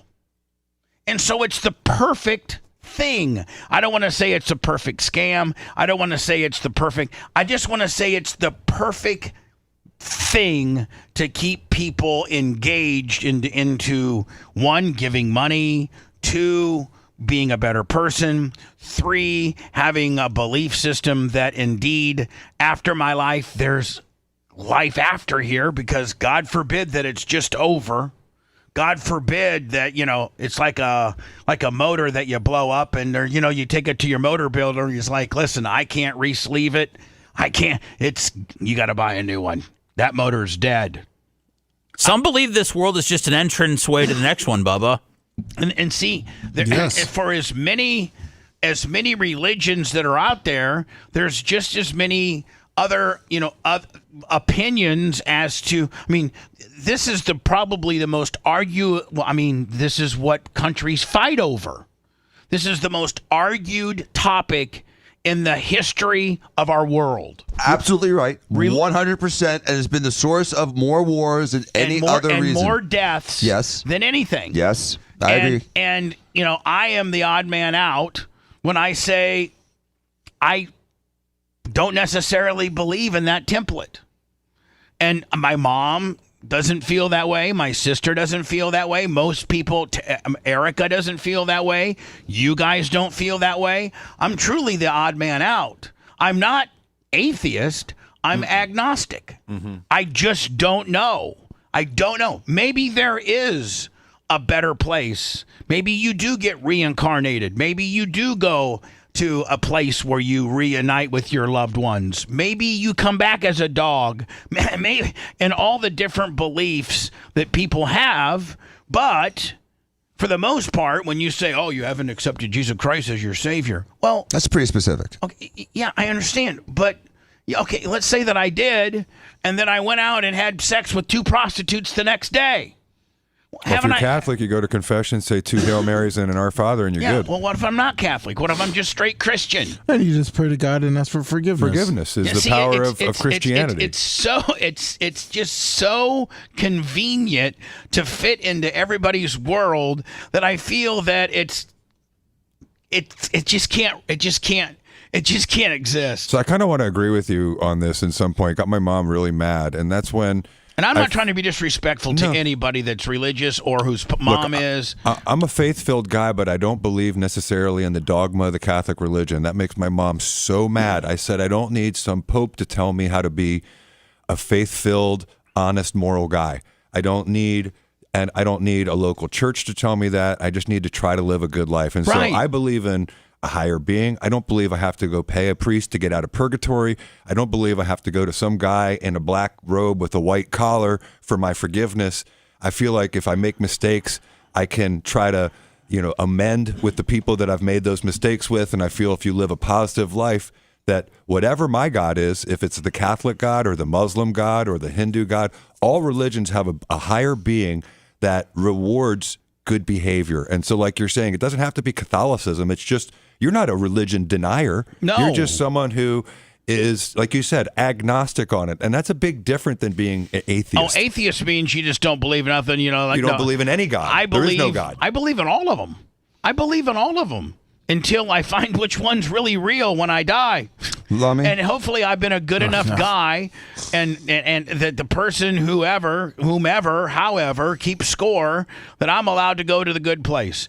I do know that I've not been a good guy in some incidents, and I might go to the bad place. I know that. It's but been I'm going to live my decades, life. Bubba. I'm going to live my life, and I'm not going to be, I'm not going to be a hypocrite where I go to this building on Sunday and fake the funk like I believe in what this guy's saying, and believe that I can just ask for forgiveness and I'm forgiven. I do not believe in that. I believe in more like the Old Testament, an eye for an eye. I'm kind of more like that. And I just don't believe that I can, 15 seconds before I take my last breath, I can say, I accept Jesus Christ as my Savior, and now I'm officially going to the good place when I just killed a family of 5. Yeah, but you're not trying to get forgiveness for something you did yesterday. Most of your indiscretions were things that young men do as young men. Yeah, and the mistakes you made, you've atoned for. And so, I hear what you're saying, but it's like, you're not somebody that's doing things. I know you as a person. I know what you do in your free time. You're not out there scheming to hurt people. You're not a bad person. You're not a bad human being. And so you're living your life in a good way. And if there is a God that you believe in, then you're doing it all right. You're not doing it wrong. But here's the deal. So many people are going to be mad at me because I'm never going to be saved. Yeah, Lummy? What? You and I are going to miss Bubba and Jay when we're in heaven. If you liked that segment, then you'll definitely like the new redesigned BubbaArmyHQ.com. We'll be back to the Bubba the Love Sponge show after this.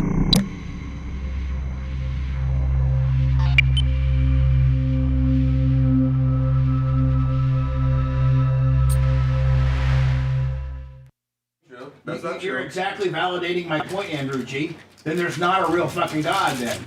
If I can't be saved... And you're going by the word of Andrew G? But Andrew G's so fucked up that he didn't understand that you're eating your own logic, because if there isn't a God, then you're right, I can't be saved. But if there is a God, I can be. Correct. So you can fuck off, Andrew G. You're lucky I don't fucking paw you. The research on the Book of Enoch. Is it that the third gospel? Or the fifth gospel, whatever they call it? The one that was taken out, the one that was voted out. Am I wrong that most religions acknowledge that Jesus Christ was a person, they just don't think he was the Savior, right? I mean, it's like even historically, Jesus walked the earth. Historically, there's no question about that. Who he was is the question. Right. How much stroke he had? Muhammad, the Prophet Muhammad walked the earth.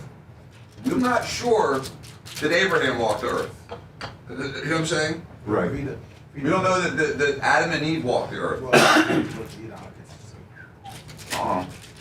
That's because they find out how the dark angels came down and wow. Well, yeah, they were fucking. UFOs came in and Well, no, the dark angels that were. But really, aliens. That's what it is now. They impregnated Adam and Eve, See, in the Bible, there's so much of these fucking stories that just, like the fucking Ark, Noah's Ark. Like, come on. Go to Kentucky, Bubba. They have one. You can check it out for real. Yeah. I think, isn't it somewhere out there? But I mean, Noah built this fucking ark that would take a manufacturing plant of 100 guys 2 years to build. And he and his family built it in 10 years. Didn't it take him 10 years to build it? Yeah, 20 years. 20 years? We had no saws. We had no nails. We had none of that shit. I didn't have a Milwaukee fucking skill saw. Well, they had saws and nails. Which is to think a lot smaller of an area. I mean, they said they had found what they think Now is at the 10, ark. Slid down and deadly moved with and tonight, a man is accused of tracking down and murdering his victim, a registered sex offender. This kind of vigilante, just for... 2 minutes, 30 seconds. 2 minutes.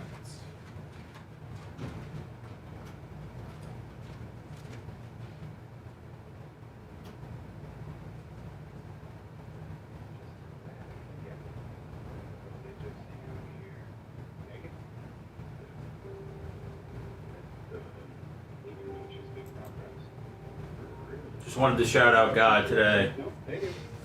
J-Law Bronco, that's I funny. believe. One choice is Jewish, Muslim, Christ, or like Bubba. I think there's a lot of people that have that thought. All right, Macho Man. Israel is arrested again, this time by the FBI. Hello, thank you for joining us from Shropshire. I'm Jacqueline Watson. Back in June, Richard Adamski was arrested after being accused of downloading child sex videos. Let me go back or just stay off? But while he was free, It's on almost new 9. information surfaced that led to the federal. What? Let me come back or just stay off? It's almost 9. It's up to you. Whatever you want to do. I can stay off for like another 15. All right. Okay. I gotta go into. I got a short break anyway. Okay, perfect. Then I'll do that. Okay. Sorry, Jack. Okay.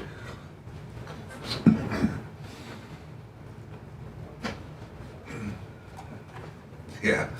What was that? FFetic? That's assuming Hogan's going up.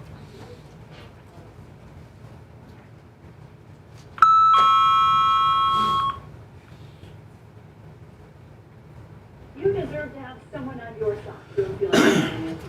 Have someone on your side. We Temporary because Christians don't do anything. You mess with them. They just take it as your different opinion. A You mess family with the Jew, is you get grieving the canceled. loss You of mess a mother. with a Muslim, you get A killed. family is.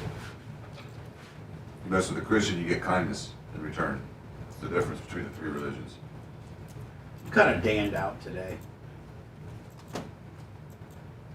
Dan's really coming heavy with fucking all the opinions.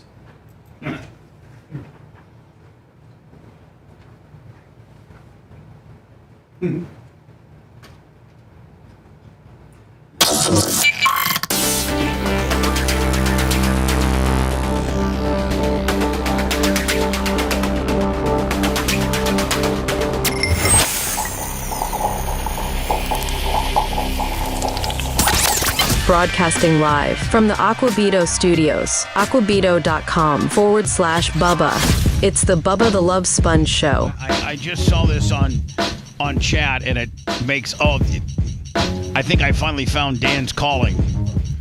We need to rent Dan out because every bar, for the most part, has a trivia night. We need to rent Dan out for trivia night. There you go. Because, I mean, I don't know of any person that knows more about most things than Dan. Like, Dan's pretty well read. And if you had Dan on your trivia night, I mean, you're going to win. Dan doesn't need to go to some dirty saloon to, ask people questions, No, he'll get the questions asked and win a $100 gift card. Oh, I thought you meant he hosts it. No, Dan's on my team. Oh, so Dan goes out there and hustles people, wins a $150 gift card. Because you can find each night has a different trivia night. Not where that you're Dan winning. needs the money, but it would be fun to take Dan to a bar, just kind of and to just watch him clean up. It would be fun to do it one time. Do you have desires, Dan, to show off your brain at all, or are you good just kind of doing it on here? I'm just asking. That question answers it. Asked and answered, Your Honor. I'm just saying. Seth, I'm confined to here. I'm not going out to trivia nights. No, but hold on. If me that. and Jay and Jimmy and Steve asked you to meet us at some stupid bar on a Tuesday night just so we could just watch you work your magic, would you go? I'd do that once. Just once? But I have a friend that's really Gene Zimmerman. Oh, yeah. He's smarter than you? He's really good on like Jeopardy. You know what I mean? Like he always has. He knows the pop answer. culture stuff. That pop culture's trivia, he's so good at. What if we brought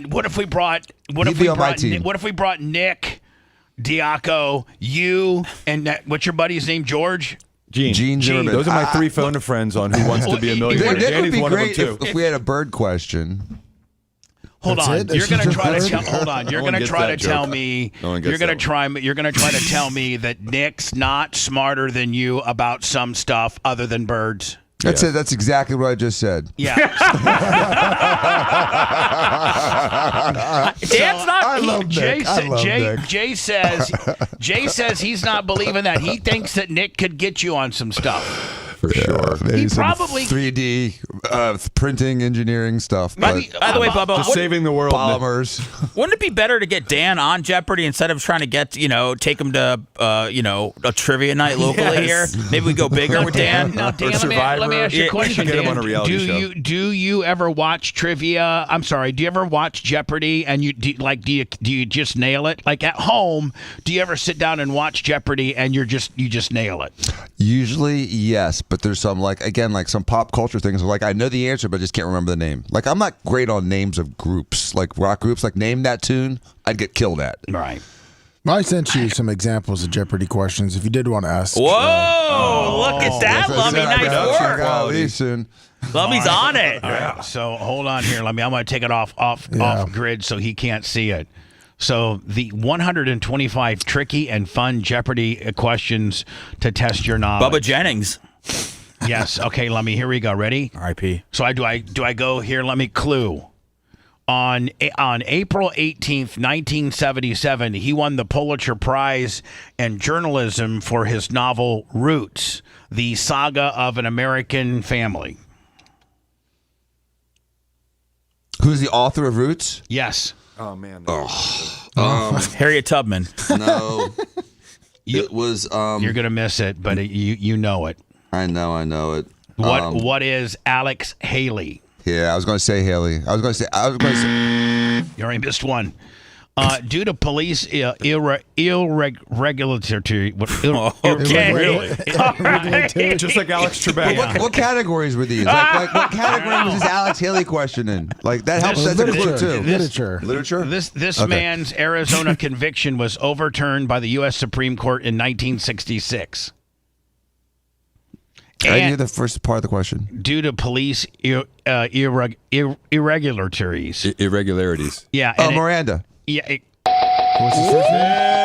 Yeah, that's where the Miranda rights come from. See, I thought it was Isaac Haley, not Alex Haley. I was thinking like an Isaac. In 1839, the first of several wars broke out over the trade of an over an extract from a certain type of plant flower. Opium. Oh man, we're gonna be rich. You forgot what is? Yeah. What is a puppy plant? What is a guy that doesn't really want to do this anymore? What is a guy? After we got two in a row, he's out. Drop the mic. What is a guy that wants to make $15,000 on 2 boob jobs today? It's the only island where it's the only island whose territory makes up parts of 3 different independent nations. It's the only island whose territory makes up 3 parts of 3 different nations. Oh, you're not going to get it. It's Boreno. Boreno? Yeah. Never heard of it. After giving birth in Paris, American Marjorie Carmel wrote, "Thank you to him," and co-founded an organization now named after him. I even know what. You got anything in the 1900s? No, he'll get this one once he hears it. Say it again. Repeat the question, please. After giving birth in Paris, American Marjorie Carmel wrote, "Thank you" to him, and co-founded an organization now named after him. Dr. Ferdinand Lamaz. Oh, Lamaze. Yeah. Like the Mons class? Yeah. Mons class? Yeah. Okay, here we go. Is that still a thing? Yeah. They still do the it. last time there was no living former president when this man was president. Oh, that's an interesting one. That is very interesting. The last time that there were no living presidents was when this man was president. George FDR. Washington. Oh. Who is Richard Nixon? Really? It's the only continent with no active volcanoes. Antarctica. They have underground volcanoes. What is Australia? Australia ain't got no volcanoes? Doesn't look like it. All that is known about her life is limited to 9 days in August of 1587. Who is Virginia Dare? Who is Virginia Dare? I don't know. Who's Virginia Dare? In 1981, this man's company issued the first syndicated CSI Consumer Satisfaction Index. What year? In 1981, this man's company issued the first syndicated CSI Consumer Satisfaction Index. And when I say you're going to miss it, but when I say it, you're going to like, oh, yeah. I know the name. It's the guy who was so... JCPenney's? Virginia Dare, by the way, is the first English child born in American English colony. Boo! Who is J.D. Power? Yeah. In 1984, in the first of the films featuring this character, he only has 21 lines for a total of 133 words. Rocky. Who is a Terminator? Oh, better. This 1951 Humphrey Bogart film was based on a book by C.S. Forrester. Casablanca. Which is The African Queen. I thought it was Dick Tracy.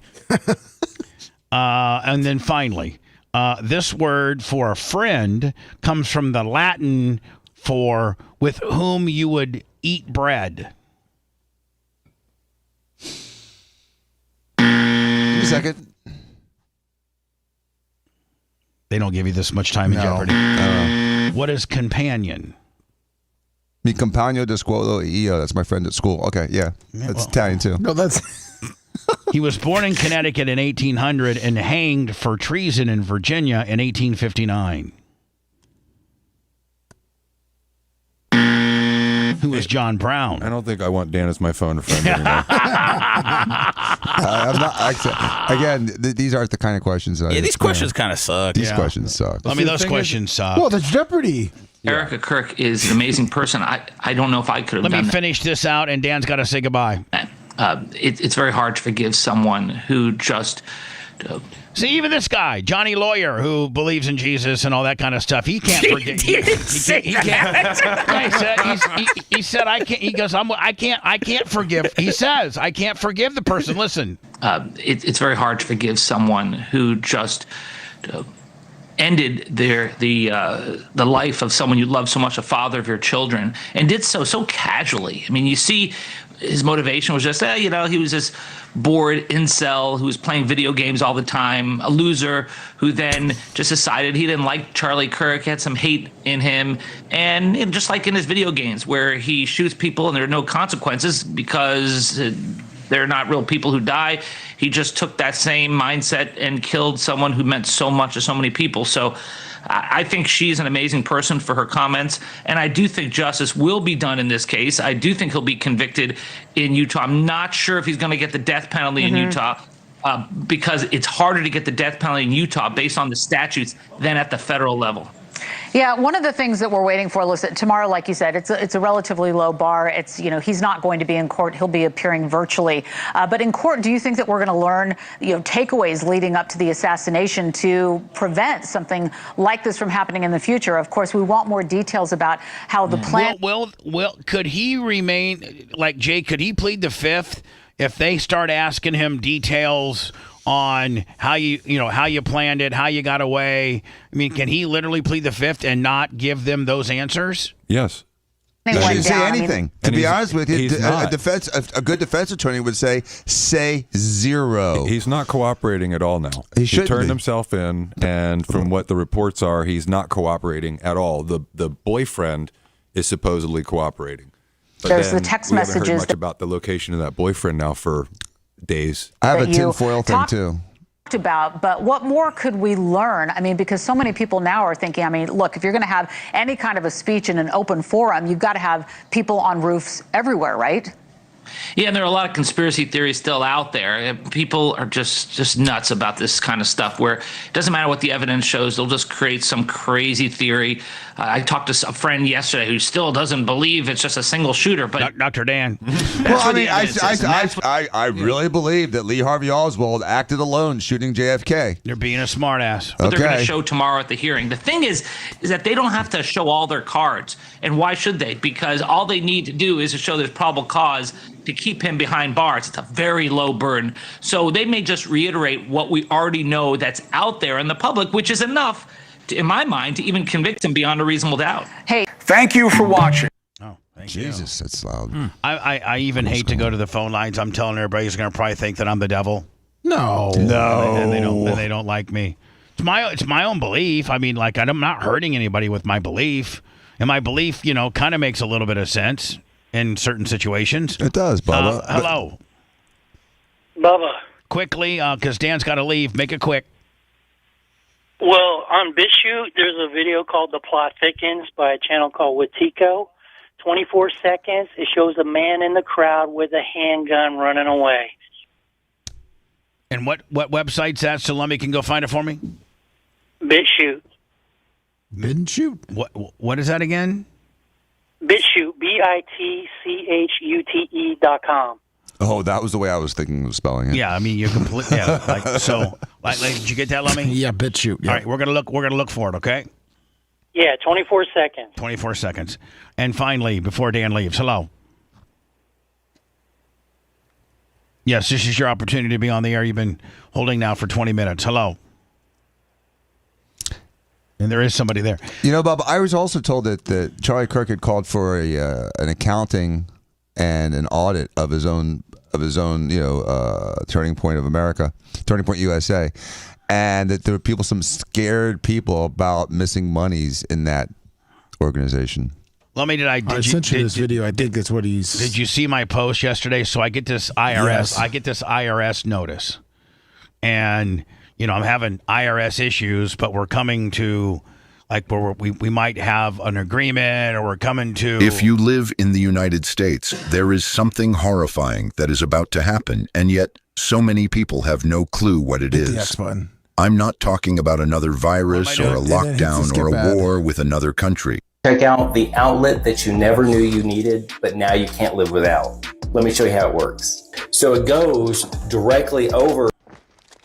All right. So anyway, the IRS sends me this correspondence saying that they've issued some type of 668 or something like that, where they've lifted a lien against that I've satisfied. I've been on a payment I've been on a payment plan with them for a while with my business. And they sent me this piece of paper, this 668, that said that I've satisfied, my payments, and they filed with Sunbiz in the state of Florida to lift a lien that they had on me. And so I look at my bank account, and last month it was an odd amount. It was less than what it usually is. And I was thinking, okay, the reason why it's not the full amount is because the balance was less than that. So I'm like, okay, I'm cool. I'm good. I'm going to save X amount of dollars a month. I'm done paying that. Why would they send me this 668Z notice, and saying that I've exhausted, I've paid my stuff off. I'm good. They actually filed it with the state of Florida. So then I go look at my bank account yesterday, and they started taking out the full amount again. Oh. So it says call on the piece of paper, the 668 notice. If it says you have any questions, call this number. So I call this number, and I wait for 2 hours and 2 minutes on hold. Come on. 2 hours and 2 minutes on hold. I ate lunch. I was navigating through our OnlyFans, doing some work, trying to get a hold of Dave from Big Gus Tractors, trying to get various things. And at 2 hours and 2 minutes, it comes on and says, I'm sorry, there's been a problem in, whatever. Call back later. And hangs up on me. And I'm like, one, I think you're taking out money that you're not supposed to be, because I got a 668 notice that says you're done with me. And now you're hanging up on me? After 2 hours, I actually tweeted it. I don't know if it's necessarily smart to tweet the IRS, but I did. And did they respond? No. You should change bank accounts. If they said they've satisfied your judgment and they did it on paper, change your bank accounts. I'm going to show. They can't tag on the other bank account. I'm going to show Jay and you as you're walking out the paper they sent me. I only have a picture of it. It's at my other place, but I do have a picture of it. So we're looking at what now? 24 seconds. This guy says there's a gun running in I guess if you go to 24 seconds. You need a warning on that. Yeah, I don't like seeing that. All right, so at 24 seconds, which is right where I'm at right now. Let me see it. There's 24 seconds. He says at 24 seconds, you see somebody running away. Yeah, they zoom in here pretty soon.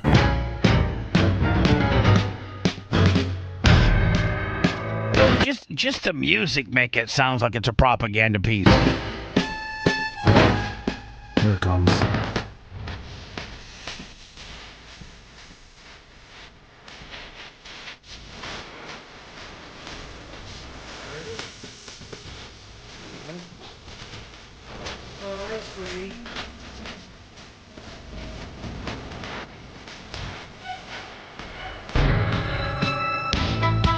I mean, it looks like to be a gun. That would be so easily AI'd, though. I mean, honestly, how do you verify that? Yeah. Oh, but those shadows on the white top of the building's not AI. Oh, God damn. If you want a deep dive into the Bubba the Love Sponge show from the past, go to BubbaArmyHQ.com. We'll be back after these words.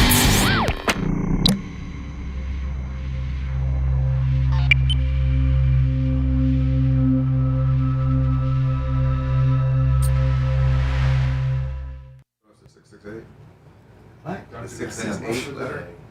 We were just talking about. Yeah, I'm gonna text it to you. Okay. All right, man.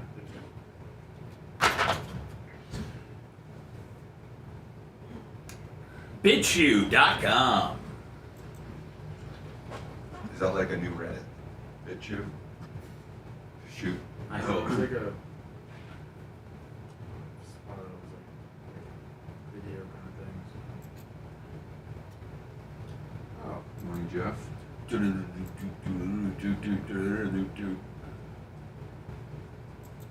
up, Fen 212? How you doing, buddy? And everybody. So Jack sent it to you.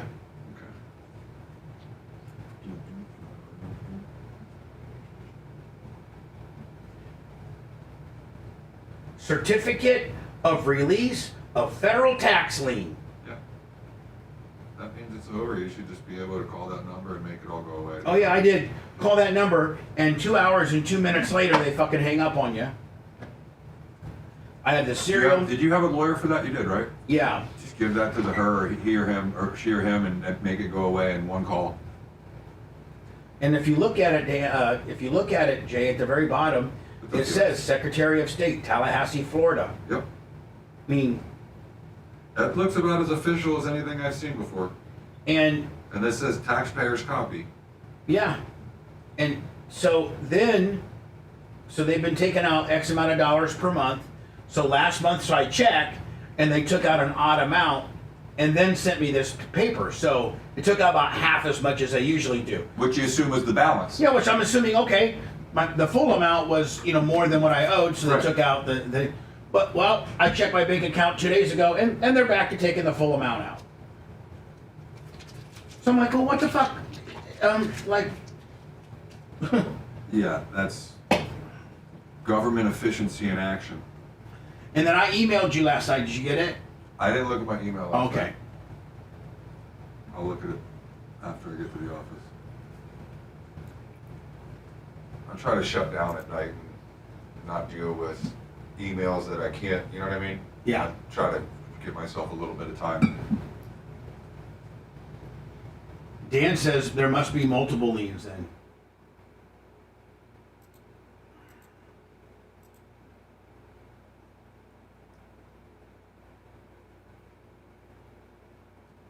If you have a person you are dealing with the government and your lawyer, you should be able to get it figured out with one phone call. That your lawyer should be able to. I wouldn't say, oh, there must be another one. I don't know. He doesn't know.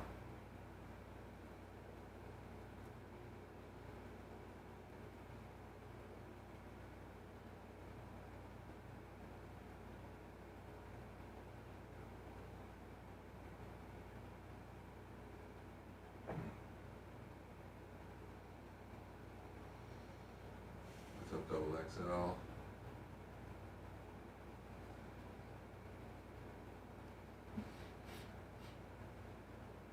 Social FTE, good morning. And it's in Huntington, it's 10 foot. It's 10 foot here, but out of control from the hurricane. Wrong winds. Is it 10 foot and good in Huntington?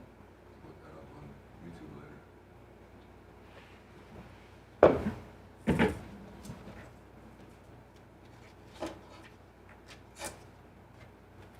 Daniel Rose is helping with it and helping from afar, but, I mean, the allegations are not, I don't think the guy can sustain them.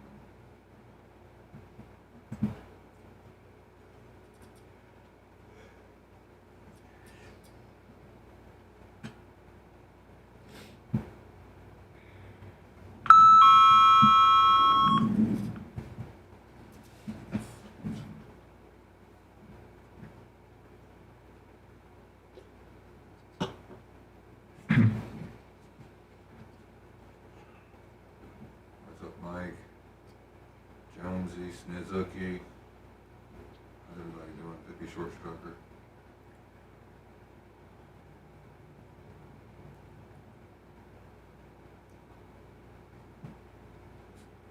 You're right about that, Barbara. That's why I like surfing and racing, because the two places my phone doesn't work.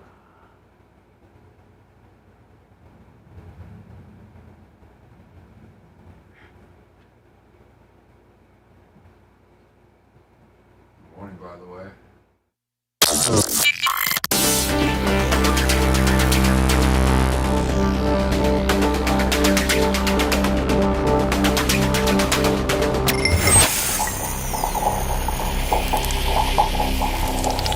Broadcasting live from the Aquabito Studios, aquabito.com/Bubba. It's the Bubba the Love Sponge Show.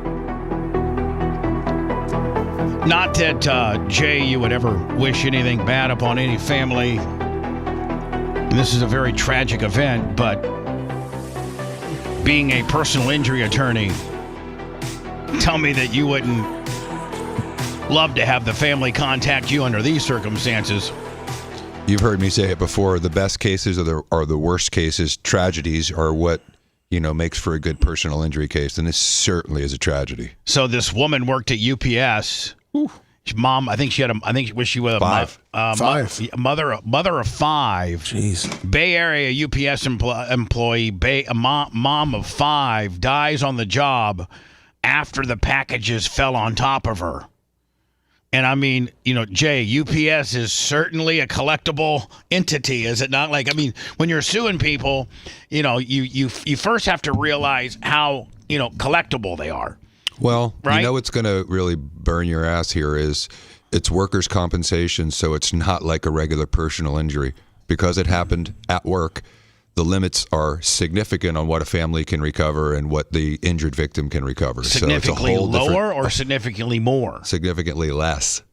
So since it was a job and work-related accident, yep, and it's not, could you prove negligence? They don't really have negligence in the workplace accident. So workers' compensation law is designed to promote fast medical treatment for people who are injured in the workplace regardless of fault, sort of like personal injury protection. And so if you get injured in the workplace, you get the workers' compensation insurance to start taking over your care immediately. If it's catastrophic injury, they're on the hook for the rest of your life for all your medical treatment and your lost wages. They're not on the hook for any pain and suffering. So they get off the hook for that. So it's a whole different area of the law, but this is still tragic and is a would be a great something case. I would be honored to represent the family. A family in a situation is like this. grieving the loss of a mother who was killed in an accident on Sunday at a UPS facility in Richmond.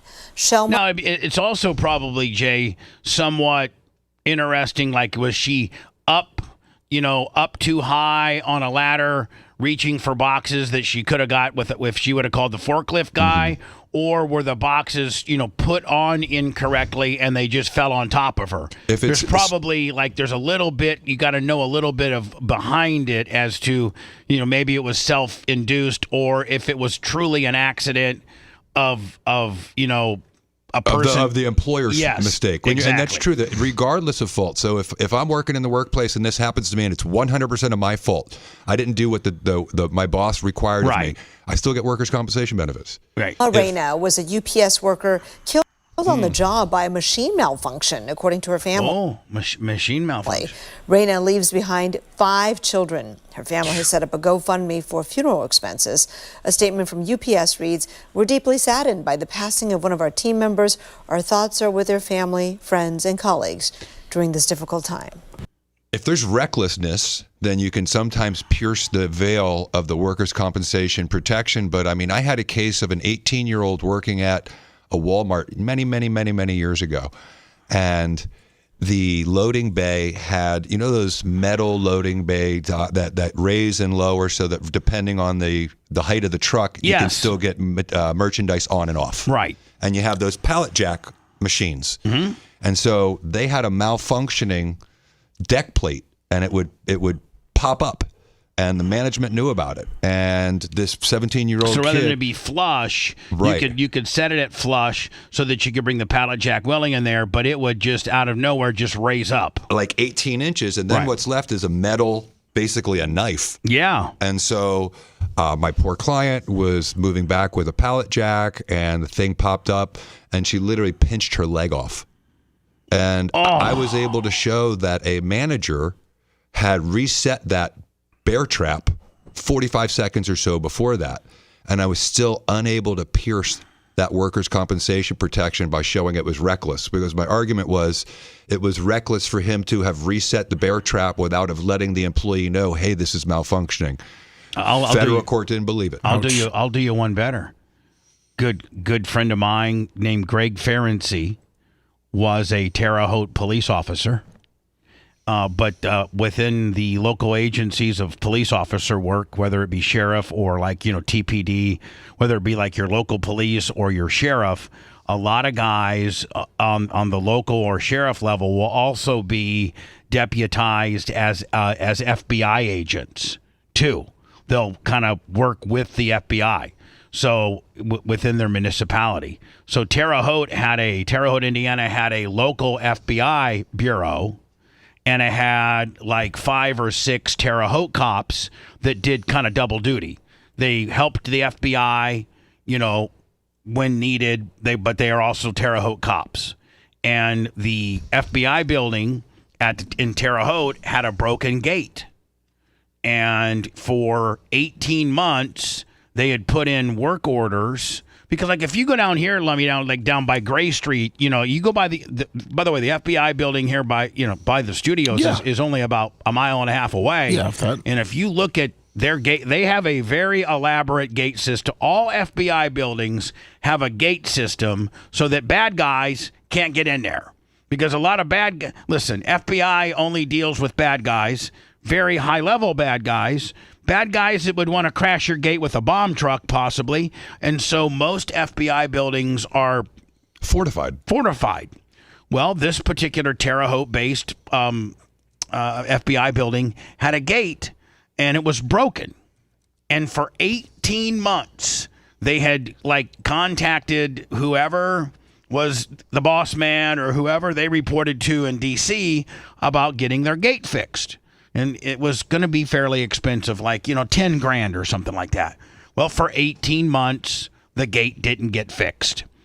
Greg Ferenczi pulls up in his Terre Haute unmarked police car, and there's a Looney Tune guy, a guy that's completely crazy for Cocoa Puffs, who hates cops, and who had a problem with the FBI 2 or 3 years prior. The FBI had investigated him for some type of deal, and he had, I think, did some time courtesy of an FBI agent. Like, the FBI was the agency that prosecuted him. He had just gotten out, and he had a problem with any and all FBI agents. So Greg Ferenczi pulls up to the FBI agent in his undercover car.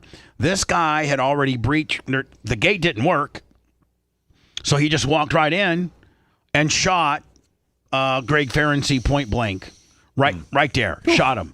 And his family to this day is still fighting with the federal government, saying, for 18 months, there were work orders and I don't know how many different emails submitted into, getting this gate fixed. And had this gate been fixed, this guy could not have gotten in and killed our dad, our husband, our son. And dealing with the federal government is almost as bad. I'm sure worse. Worse, because they have what? Municipality limits? They have sovereign immunity, and it's it's hard to sue the king. King's in control of everything. Even when the king has really messed up. Yep. And they're like, I think they settled, but it was insignificant. It was like $400,000. In Florida, it's $200,000 cap. Wow. I got to be honest with you. I liked what Charlie Kirk represented. I think it's an unbelievable tragedy that he's no longer with us. I think this Tyler Robinson, whether he's the shooter or he's got multiple shooters, whoever is involved with the Charlie Kirk situation should be put to death. He truly was a free speech, crusader. He was exactly how he certainly had a movement going. He was going on to liberal campuses, and his company, his business was called The Turning Point, and he was trying to turn, mostly liberal people around to the conservative side. A lot of people say that he was, instrumental in Donald Trump's huge victory because all the colleges that he's been going to now for, God, how long hasn't it been around? Wasn't it 10 years at least, 11 years? Something like about that. that, yeah. And he, started out small, and it had gotten to be, the Turning Point had gotten to be and is a big, big, big, big thing. 2012 it started. So it would be interesting, to see what the attendance was like at, the Turning Point's first 5 events. There might have been they were like Alex Stein stuff where he had a tent up and there was 20 people and he literally started like that. Yeah. And so, and that morphed into, the place that he got killed at. I think there was arguably 3,000 or 4,000 people there. Mm-hmm. And, Charlie Kirk is a hero. He's a martyr. I don't have not one bad word to say about what he was as a dad, as a son, as a leader of this Turning Point USA deal. He had every right to debate people. It was his First Amendment right to debate people. Some people said he was racist. Some people said that he was this or that. I felt as if anything, a lot of people didn't like him because he lived his life to the absolute letter of the Bible, and most people can't. Mm-hmm. Most people like to pick and choose when the Bible applies to them. But he's not from Clearwater, and he's not a president or astronaut or anything like that nationally. And so, as much as I like Charlie Kirk, I got a Charlie Kirk hat, that I ordered. True Patriot, Charlie Kirk. I got a Turning Point hat. I am a Charlie Kirk fan, but I can understand the people of Clearwater not wanting to name a road. I think it's just too polarizing. And now, if he was from Clearwater, and I don't know what his hometown is, I think you have standing at that point to have a Charlie Kirk Avenue or a Charlie Kirk Way or things like that. Now, some people will argue, well, every city's got a MLK Boulevard. Mm-hmm. MLK was a little bit, I think, different of a situation. Hulk Hogan should get a street before, in Clearwater. Yeah. No, in Clearwater, yes, you're right. Before Charles. Absolutely. What Hulk Hogan meant to Clearwater as compared to globally what Charlie Kirk meant to Clearwater. You think they were trying to stick it to the Scientologist? I don't, Court Street is down by Scientology land, but I can see where I can see where people of Clearwater wouldn't want this, and I get it. Another decision with controversy. A city council member is pushing to enshrine Charlie Kirk's legacy by naming one of the city's major roadways after him. That idea was introduced to council tonight, and Fox 13's Jennifer Vegas joins us live from downtown Clearwater. I think it's an absolute South Park episode of argument that's going to ensue the minute that they try to get this. So Jennifer, was there a decision tonight? Yeah, Allie, tonight residents in the audience could not stay quiet as City Council member Ryan Cotton read out this proposal. In fact, multiple times Mayor Bruce Rector had to pound the gavel, begging people to stay quiet. But when no council members backed up Council member Ryan Cotton's proposal for this, the crowd erupted in absolute applause. Now, this all stems from City Council member Ryan Cotton's idea to rename Court Street to Charlie Kirk Way, telling me Kirk was a staunch supporter of free speech, and that should be honored here in Clearwater.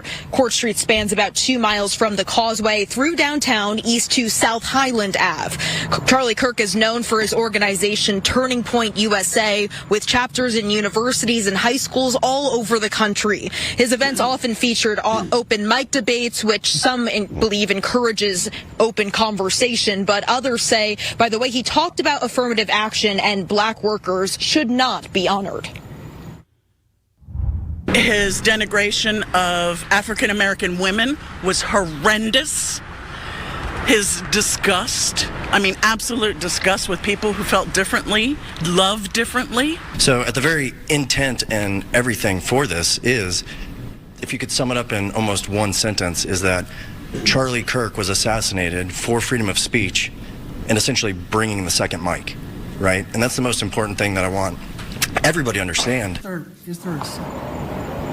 And Cotton says this did not have anything to do with political ideology or drawing a line in the sand. It's to, quote, encourage communication and open dialogue with neighbors. Now, again, this proposal did not move forward, and Court Street will remain as it is. I think Seth said it best. You should have Hulk Hogan drive way before Charlie Kirk drive. Oh, yeah. And Charlie Kirk Drive or Avenue should be in Charlie's hometown. That's where it needs to be. I'm thinking Clearwater just doesn't want to spend the money to print up new signs. That's what it comes down to. Exactly. They don't have the money. Yeah. Now, if those can't be cheap, man. If the Scientologists thought of it, man, it'd be done by now. But listen, he wasn't a national elected, person. It was a private business. I liked his work. I don't necessarily agree that people say that he was that he was racist. I think a lot of his racist rants are taken out of content, very much out of context. Well, they'll take, he talked a minute, and they'll take the last, they'll take 9 seconds within that minute and try to make him look like a racist. I've watched all his stuff. I think he's racist. I'm not looking to debate it all. I just want to put that out there. Yeah, I can see where people. It's okay. I can see where people think that it's no big deal. He shouldn't have been shot. I don't. Whatever the street names are the street names. I've watched his stuff. So is it his opinion on civil rights that makes you feel that way about him? Because I've watched a lot of them too, and I think his controversial opinions are when he starts talking about the civil rights movement and how African Americans have the trajectory of the African American family has gone down since the civil rights movement. And so when they talk about civil rights movement, he says he's anti-civil rights movement, but he's not really in the way that I've probably nuanced my interpretation of what he's saying is that the Civil Rights Act made people dependent on the government. It was the end of the nuclear family for African Americans, and that's when the beginning of the downfall of their nuclear family and their upward trajectory. And so that's an argument that could be made. I think that there's a lot of people that have said over the years that when the Civil Rights Act happened and it made people dependent on the government and less dependent on themselves, that was a problem. I don't know it well enough to debate it one way or the other, but that's the way I saw him talking about it. But I can see 100% how he did say the civil rights movement was, didn't he say something like the worst thing for black people? I think he said something like that. Listen, he was highly polarized. He's still behind the First Amendment. He opened up, positive discord for conversation, but I don't think he needs to have a street named after him in my backyard. Now, in his hometown, absolutely. That should be a no-brainer. I'm running behind. When I come back, did you see this, Lummy? This poor dude. His dad? Oh, yeah. My God. This is going to make you fathers really, really, I really feel for this guy. I don't know if this clip shows it, but then one of the council people got her name wrong or confused her, which made him even angrier. I think this is 451. I think it's all of it. Okay. Let me see. You're listening to the Bubba the Love Sponge Show. If you want 24/7 on-demand Bubba and the crew, go to BubbaArmyHQ.com. The Bubba the Love Sponge Show will be back after this.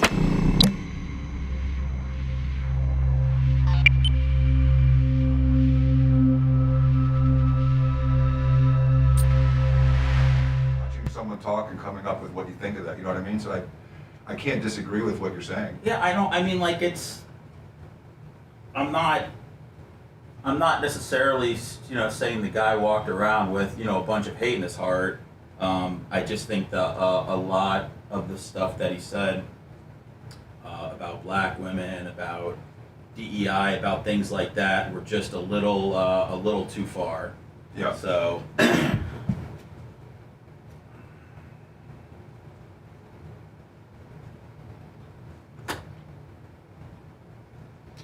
I think it's interesting to see how much more his videos are being watched. People are going back and looking at years of videos and watching them all. It's crazy. Oh, it's they've raised quite a bit of money. I think 130,000 new chapter requests. Yeah, it definitely only got bigger. They already had Megyn Kelly did with the wife. Didn't they get 1 billion hits? 1 billion on what? Her speech? I thought that I saw, and I could be wrong. I thought I saw where Megyn Kelly and the Kirk wife did I thought I saw that they did 1 billion views on the. Wait, they did something together? Yeah, they did an interview together. Did they? Yeah. Oh. Megyn Kelly talked at the first Turning Point USA event last week or whatever since his death. And then I know there was a billion thing, Bubba, where... I thought that... Is Lummy in here? Yeah, I'm here. See if Megyn Kelly and what's her, Erica... Hold on, it's not real. Okay. 1 billion views. Okay. I think what happened is he got 1 billion views on TikTok in the election year with a series of videos. And so he has a compilation of those. But I also said you were one of the councilwoman gets the name wrong while talking to that dad. You and I probably watched the It's same short. thing, Seth. I think it's just, I don't know if it's in that 4 minutes and 49 seconds. Okay. I can maybe play it. Yeah, it's 32 seconds. Yeah. Oh, I'm sorry. I have long before this hearing, particularly. Oh, I'm sorry. I like the story going around. There's a Turning Point USA dating app that Erica Kirk is on. Thank you so much. Bubba's actually, he's rarely wrong.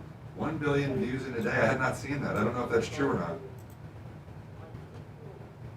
I am so sorry. Could that be right? I'm so sorry for your loss, and I heard this long. No, because the first Charlie Kirk show was not Megyn Kelly and Erica. It was J.D. Vance. Right. So, it says the first Charlie Kirk show with Megyn Kelly and Erica Kirk had shattered records with 1 billion views in just days. Yeah. I just said, I don't know that that's true or not. There was one on there that was a compilation of like 7 or 8 videos that he did during the election year that the total viewing of those videos was 1 billion views last year.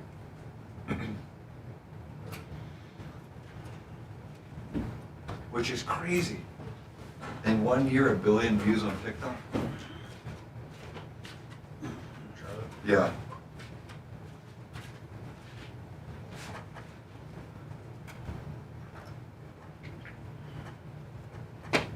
It says global events like the Super Bowl or FIFA World Cup finals have viewerships in the hundreds of millions, not billions.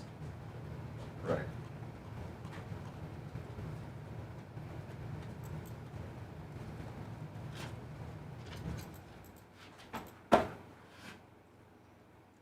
Is it weird that 50-year-olds are going to debate 20-year-olds at all? Just a little bit. They're voters. I just feel like they're in college. They're adults. They can have babies. They can do anything. That argument I've never really thought was great. I think in a battle of wits, when you're going to get a viral moment for your Instagram reel, I feel like a 50-year-old's perspective and a 20-year-old's perspective is so vastly different that it puts the 50-year-old in a position of having the upper hand.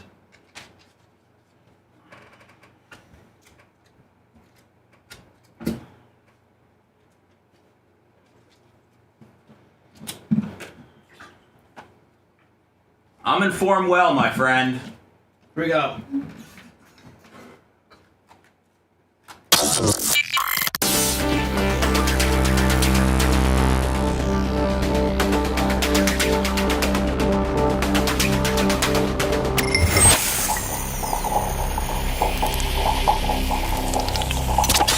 Broadcasting live from the Aquabeto studios. Aquabeto.com/Bubba. It's the Bubba the Love Sponge Show. So I was going to play this, and I'm going to play this audio of a guy. He's a dad, father of 22-year-old woman who was brutally killed. I think this is a Senate Judiciary hearing or a House hearing or something like that, Lummy.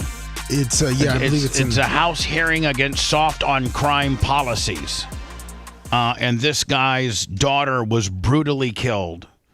And before, or just moments before, I guess he starts talking, this Representative Ross, Democrat from North Carolina, just confused Logan Federico, who was murdered by a career criminal, with the Ukrainian girl, who was also murdered by a career criminal.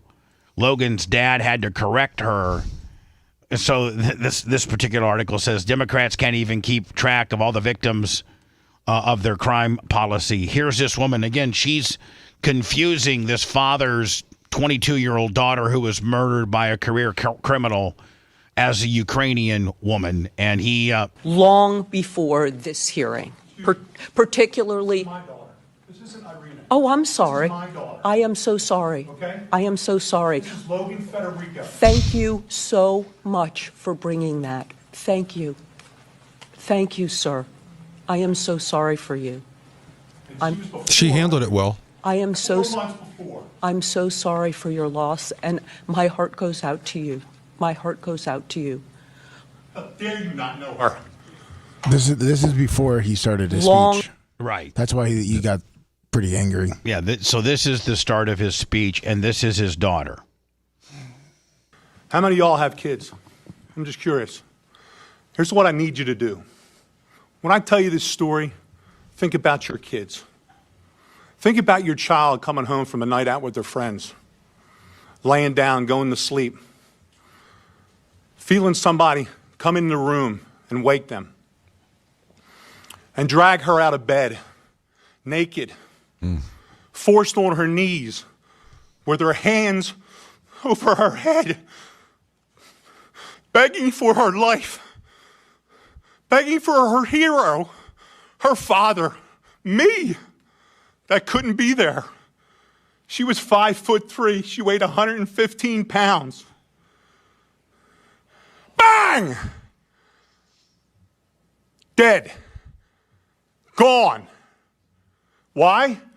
Because Alexander Devontae Dickey, who was arrested 39 goddamn times. 39 times. I don't care where you politically align. That's a broken system. Period. 25 felonies. Was on the street. How about that? How good are we doing for our family? How good are you doing for your kids? He should have been in jail for over 140 years for all the crimes he committed. You know how much time he spent in prison? A little over 600 days in 10 years. He's only 30 years old. He was committing 2.65 crimes a year since he was 15 years old. But nobody could figure out that he couldn't be rehabilitated. Well, you'd have to put him in prison to see if he could be rehabilitated. Was he a legal resident or was he an illegal? Oh, he was legal. Okay. Isn't that the idea of prison? But no, my daughter wanted to be a teacher. She finally figured it out 2 weeks before she was executed. And I haven't heard a damn word from Byron Gibson in South Carolina. Not one word. 4 months, no communication. His biggest concern. Is that the governor or is that his state senator or representative? Could you find out who Byron? Let me hear the name again. I haven't heard a damn word from Byron Gibson in South Carolina. I just want to know what he is. Is he the sheriff? He's the governor? Is he the senator? Not one word. 4 months, no communication. Because if I'm the senator, the governor, this guy's representative, what this heinous crime happened, and I'm a politician, I would be at this guy's doorstep the next day. Biggest concern was that he was pissed off about my interview and how I made him look on the Fox News channel with Trey Gowdy. Which, by the way, I like Trey Gowdy. How pathetic is that? That we're letting our 22-year-old kid visiting friends. It's all she ever wanted to do was visit friends. And she literally was executed while on her knees. Defense attorney. Meaning the defense attorney of the bad guy? Yeah, it looks like it. The state-appointed public defender? Yeah. The solicitor? The solicitor? Does that make sense? Maybe the prosecutor. For life. Yeah. Solicitor to me, Jay, sounds like maybe what they would call a state attorney. And he would have a right to be angry with the state attorney if they hadn't contacted him about the prosecution. Absolutely. This mad, yes. Her name's Logan Federico, not Irina. And you will not forget her. I promise you. You will be sick and tired of my face and my voice until this gets fixed. I will fight until my last breath for my daughter. You need to fight for the rest of our children, the rest of the innocents, and stop protecting the people that keep taking them from us. Please. You have the power. We put you in the power to do. Does anybody tell this woman that this kind of this looks stupid? Mary's voice. I mean, I'm sure your cause is great. I'm sure your heart's in the right spot. But this just makes you look stupid. And I think defeats the cause. Do what you have to do. We're asking you, we're begging you all to stop this. 39 crimes in 10 years, 25 felonies. Can anybody here explain to me, well, how possibly he could be on the street? Possibly be on the street. How is it possible? I could sit down in a room and I could explain the whole process of how it failed, how South Carolina failed, Logan. Okay. See, Lemmy, wasn't the Ukrainian girl in South Carolina too? North Carolina. North Carolina. How lack of communication. What y'all did, you woke up a beast and you pissed off the wrong daddy. Because I'm going to put it out there. And I'm not going to be quiet until somebody helps. Logan deserves to be heard. Everyone on this panel deserves to be heard. And we will. Trust me. My daughter laid on the floor for 7 hours before somebody in that house recognized that something was wrong. And that career criminal, an hour later, went on a spending spree with her debit card. When they saw his face on a video, they didn't have to do a check. He was arrested so many times, they knew who he was. They knew exactly where to go get him. Pathetic. Absolutely pathetic that I'm here today. Thank you for your time. Mary's voice is another murdered kid. Mary Santina Collins murdered in Charlotte, North Carolina. So that's what that mask is. These Carolinas, man. Yeah. Are having some issues. Did you see where Nicole Kidman and Keith Urban, after 20 years, gone? Really? Split. Huh. And they said it was him, not her. I didn't know you could follow up bad news with even worse news. If you love that segment, then check out BubbaArmyHQ.com and do a deep dive on past shows. The Bubba the Love Sponge Show will be right back.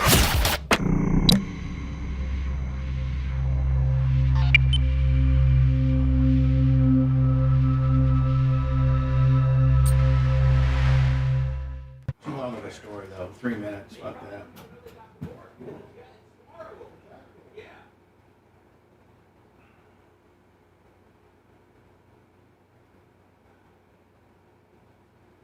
Its delivery options for so some mad. customers in Tampa Bay with the launch of Prime Air. Its delivery by drone. Amazon launched the service in Phoenix earlier this year. Fox 13's Kylie Jones shows us what we can expect as the service comes to the Tampa Bay area. Well, guys, it's not a bird, it's not a plane, it's your Amazon order. Amazon Prime Air is landing in parts of Tampa Bay to deliver certain orders via drone in as little as an hour. Really, Bubba? They're doing this? Look. What? I'm going to play it on the air next. Same-day delivery. Amazon is expanding Prime Air to Tampa Bay. Everything from the time it takes off to the time it comes back and lands is all on board and all autonomous via the drone. The drone delivery service is launching out of Amazon's fulfillment center in Ruskin. It'll deliver certain items to eligible residential addresses within an 8-mile fulfillment center. Prime Air officials say eligible customers in Tampa Bay will soon see the option for drone delivery when they check out. And so the homeowner gets a picture of the from an aerial image, and then they're allowed to select. Josh Brundage with Prime Air says these airborne robots can fly a package that's about the size of a large shoebox and under 5 pounds.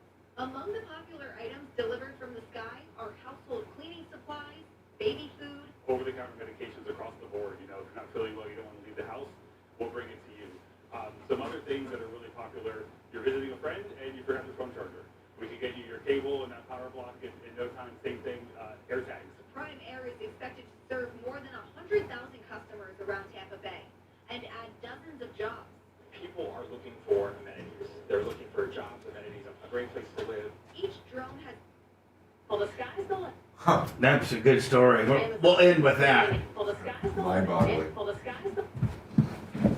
We'll end with that because Seth might want to get that.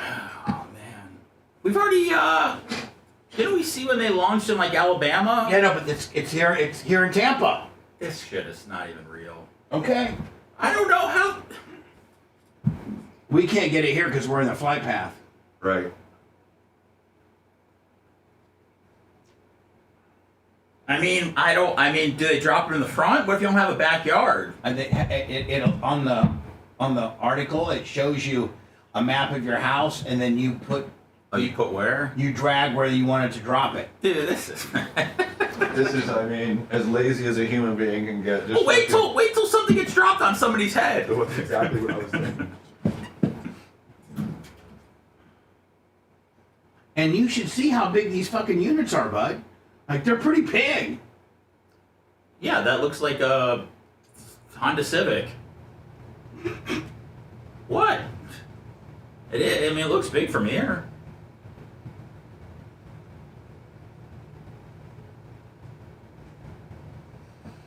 Oh, man. Bubba, Ryan keeps asking what this Dion autograph is on the floor back here. Who's Ryan? Ryan, Myrtle Beach, South Carolina, in chat. It's a autographed when he was a defensive back for Florida State. No, I know, but he's like, you want to hang it up or something? Yeah. I think it's a nice piece, you know? It's probably worth some money. Fuck. Absolutely.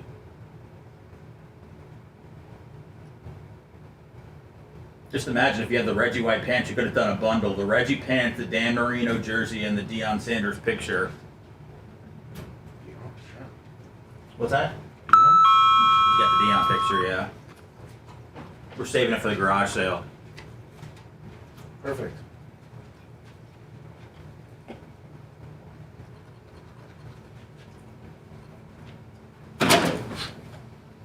We got any afternoon baseball today? Yeah, tons of it, isn't it? Isn't there one? I hope. MLB's really good about putting games on when people are working. Oh, yeah. I thought there was 1 and 2, right? What? There's 1 o'clock. 1 o'clock.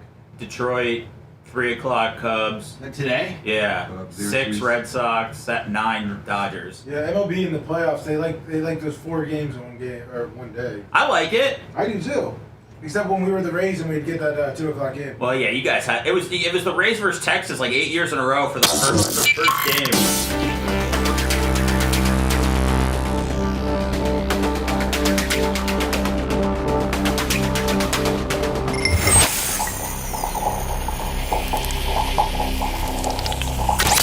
broadcasting live from the Aquabito studios. Aquabito.com/Bubba. It's the Bubba the Love Sponge Show.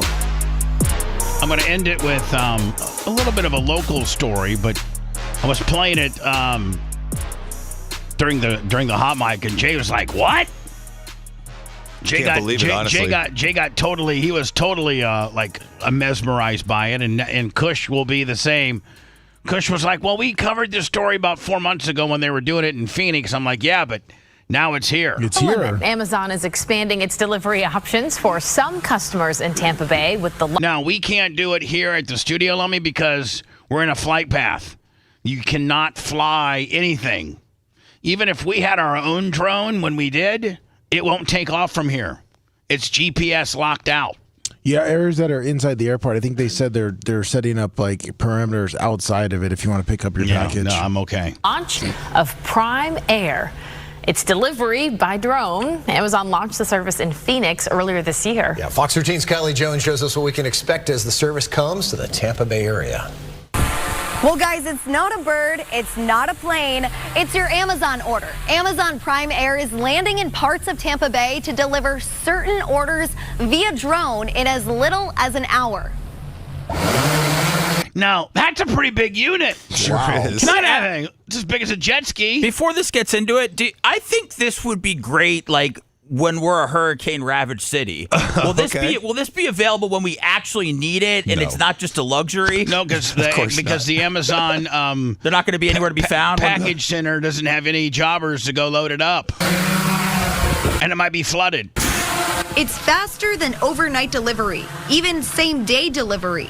Amazon is It just comes and poops it right on your porch. Watch. expanding Prime Air to Tampa Bay. And it's only like $5. Everything from the time it takes off to the time it comes back and lands is all on board and all autonomous via the drone. The drone delivery service is launching out of Amazon's fulfillment center in Ruskin. It'll deliver certain items to eligible residential addresses within an 8-mile radius of the fulfillment center. Prime Air officials say eligible customers in Tampa Bay will soon see the option for drone $4.99 for a 1-hour delivery. $5. Delivery when they check out. And so the homeowner gets a picture of their property from an aerial image, and then they're allowed to select. Josh Brundage That's less with than Prime Uber Air Eats. says these What's that? That's less than Uber Eats for a burger. Yeah. airborne robots can fly a package that's about the size of a large shoebox and under 5 pounds. Among the popular items delivered from the sky are Like, Lemmy, what if you needed some condoms? Get it on the drone. Like that. Right. That's the Like, perfect hey, one. I mean, Walgreens is out of play all of a sudden. We got to get the plane. I got to put my pants back on and put my shirt on. She's got to be waiting around. Yeah, this rubber can get here in 4 hours. I can just do foreplay, for about 45 minutes, and then it'll be right out front. or household cleaning supplies, baby food. Over-the-counter medications across the board. If you're not feeling well, you don't want to leave the house, we'll bring it to you. Some other things that are really popular, you're visiting a friend and you forgot your phone charger. We could get you your cable and that power block in no time. Same thing, AirTags. Prime Air is expected to serve more than 100,000 customers around Tampa Bay. Man, Lovey, I want to. You want to do it just to create some content, right? Exactly. And add dozens of jobs. People are looking for amenities. They're looking for jobs, amenities, a great place to live. Each drone has cameras to monitor different factors like weather, air traffic, and other motion around delivery spots. It's actually been trained, for lack of a better word, to recognize people, pets, cars, things that we would not want to drop a package on. And so if it gets there and it sees that there's something in its way, it simply won't deliver the package. It'll come back. Even though the drones get the job done themselves, humans are on the other end monitoring each flight. Amazon hopes to get Prime Air up and running in Tampa Bay in time for the holiday season. Kylie Jones, Fox 13. Jay, you're going to do it just to do it. You are. News. There's so many things about this The that are 2024 mind-boggling to hurricane me. season Jay was seems tough. like he's Milton maybe like having a package get dropped off in front of his house maybe isn't like that exciting for him. I could see why it could be a great thrill for Dan. Dan, Dan's or, going to want to do it. Dan's going to want to do it. Yeah, for Walker, but I think Jay would be like, okay, great, here's my charger. Now I'm going to go inside. I don't think there's much to it. I may borrow yours if it was at your house. I don't know that I'd have a drone flighted. Are people going to shoot those down for fun? Yeah, probably. Man, I'm going to tell you something. This drone was in my airspace. I shot it down like a pheasant. Tell you that right now. Clem Kush. Probably 15, 20 after. All right? We'll see you then. Thanks for letting me finish. You've been listening to the Bubba the Love Sponge Show, starring Me, Bubba the Love Sponge. Co-host and show historian, Lummit. It's Seth, co-host and president of podcasting. It's Brian Matroni, king of counter programming. You're wiring up. It's Mini Macho. The BRN agent, Thomas Buttoned Up Bean. Co-host Dr. Dan Diaco, Esquire of Council. Co-host J. Diaco, Esquire, the Spitting Cobra of Council. Now, time for the legal disclaimer. Exactly. The Bubba the Love Sponge Show is intended solely for the enjoyment of our listening audience. Any rebroadcast, retransmission, or other use of this show without express written consent of the Bubba Radio Network is prohibited. We must dissuade him of this delusion. Until next time, always remember. I repeat hello.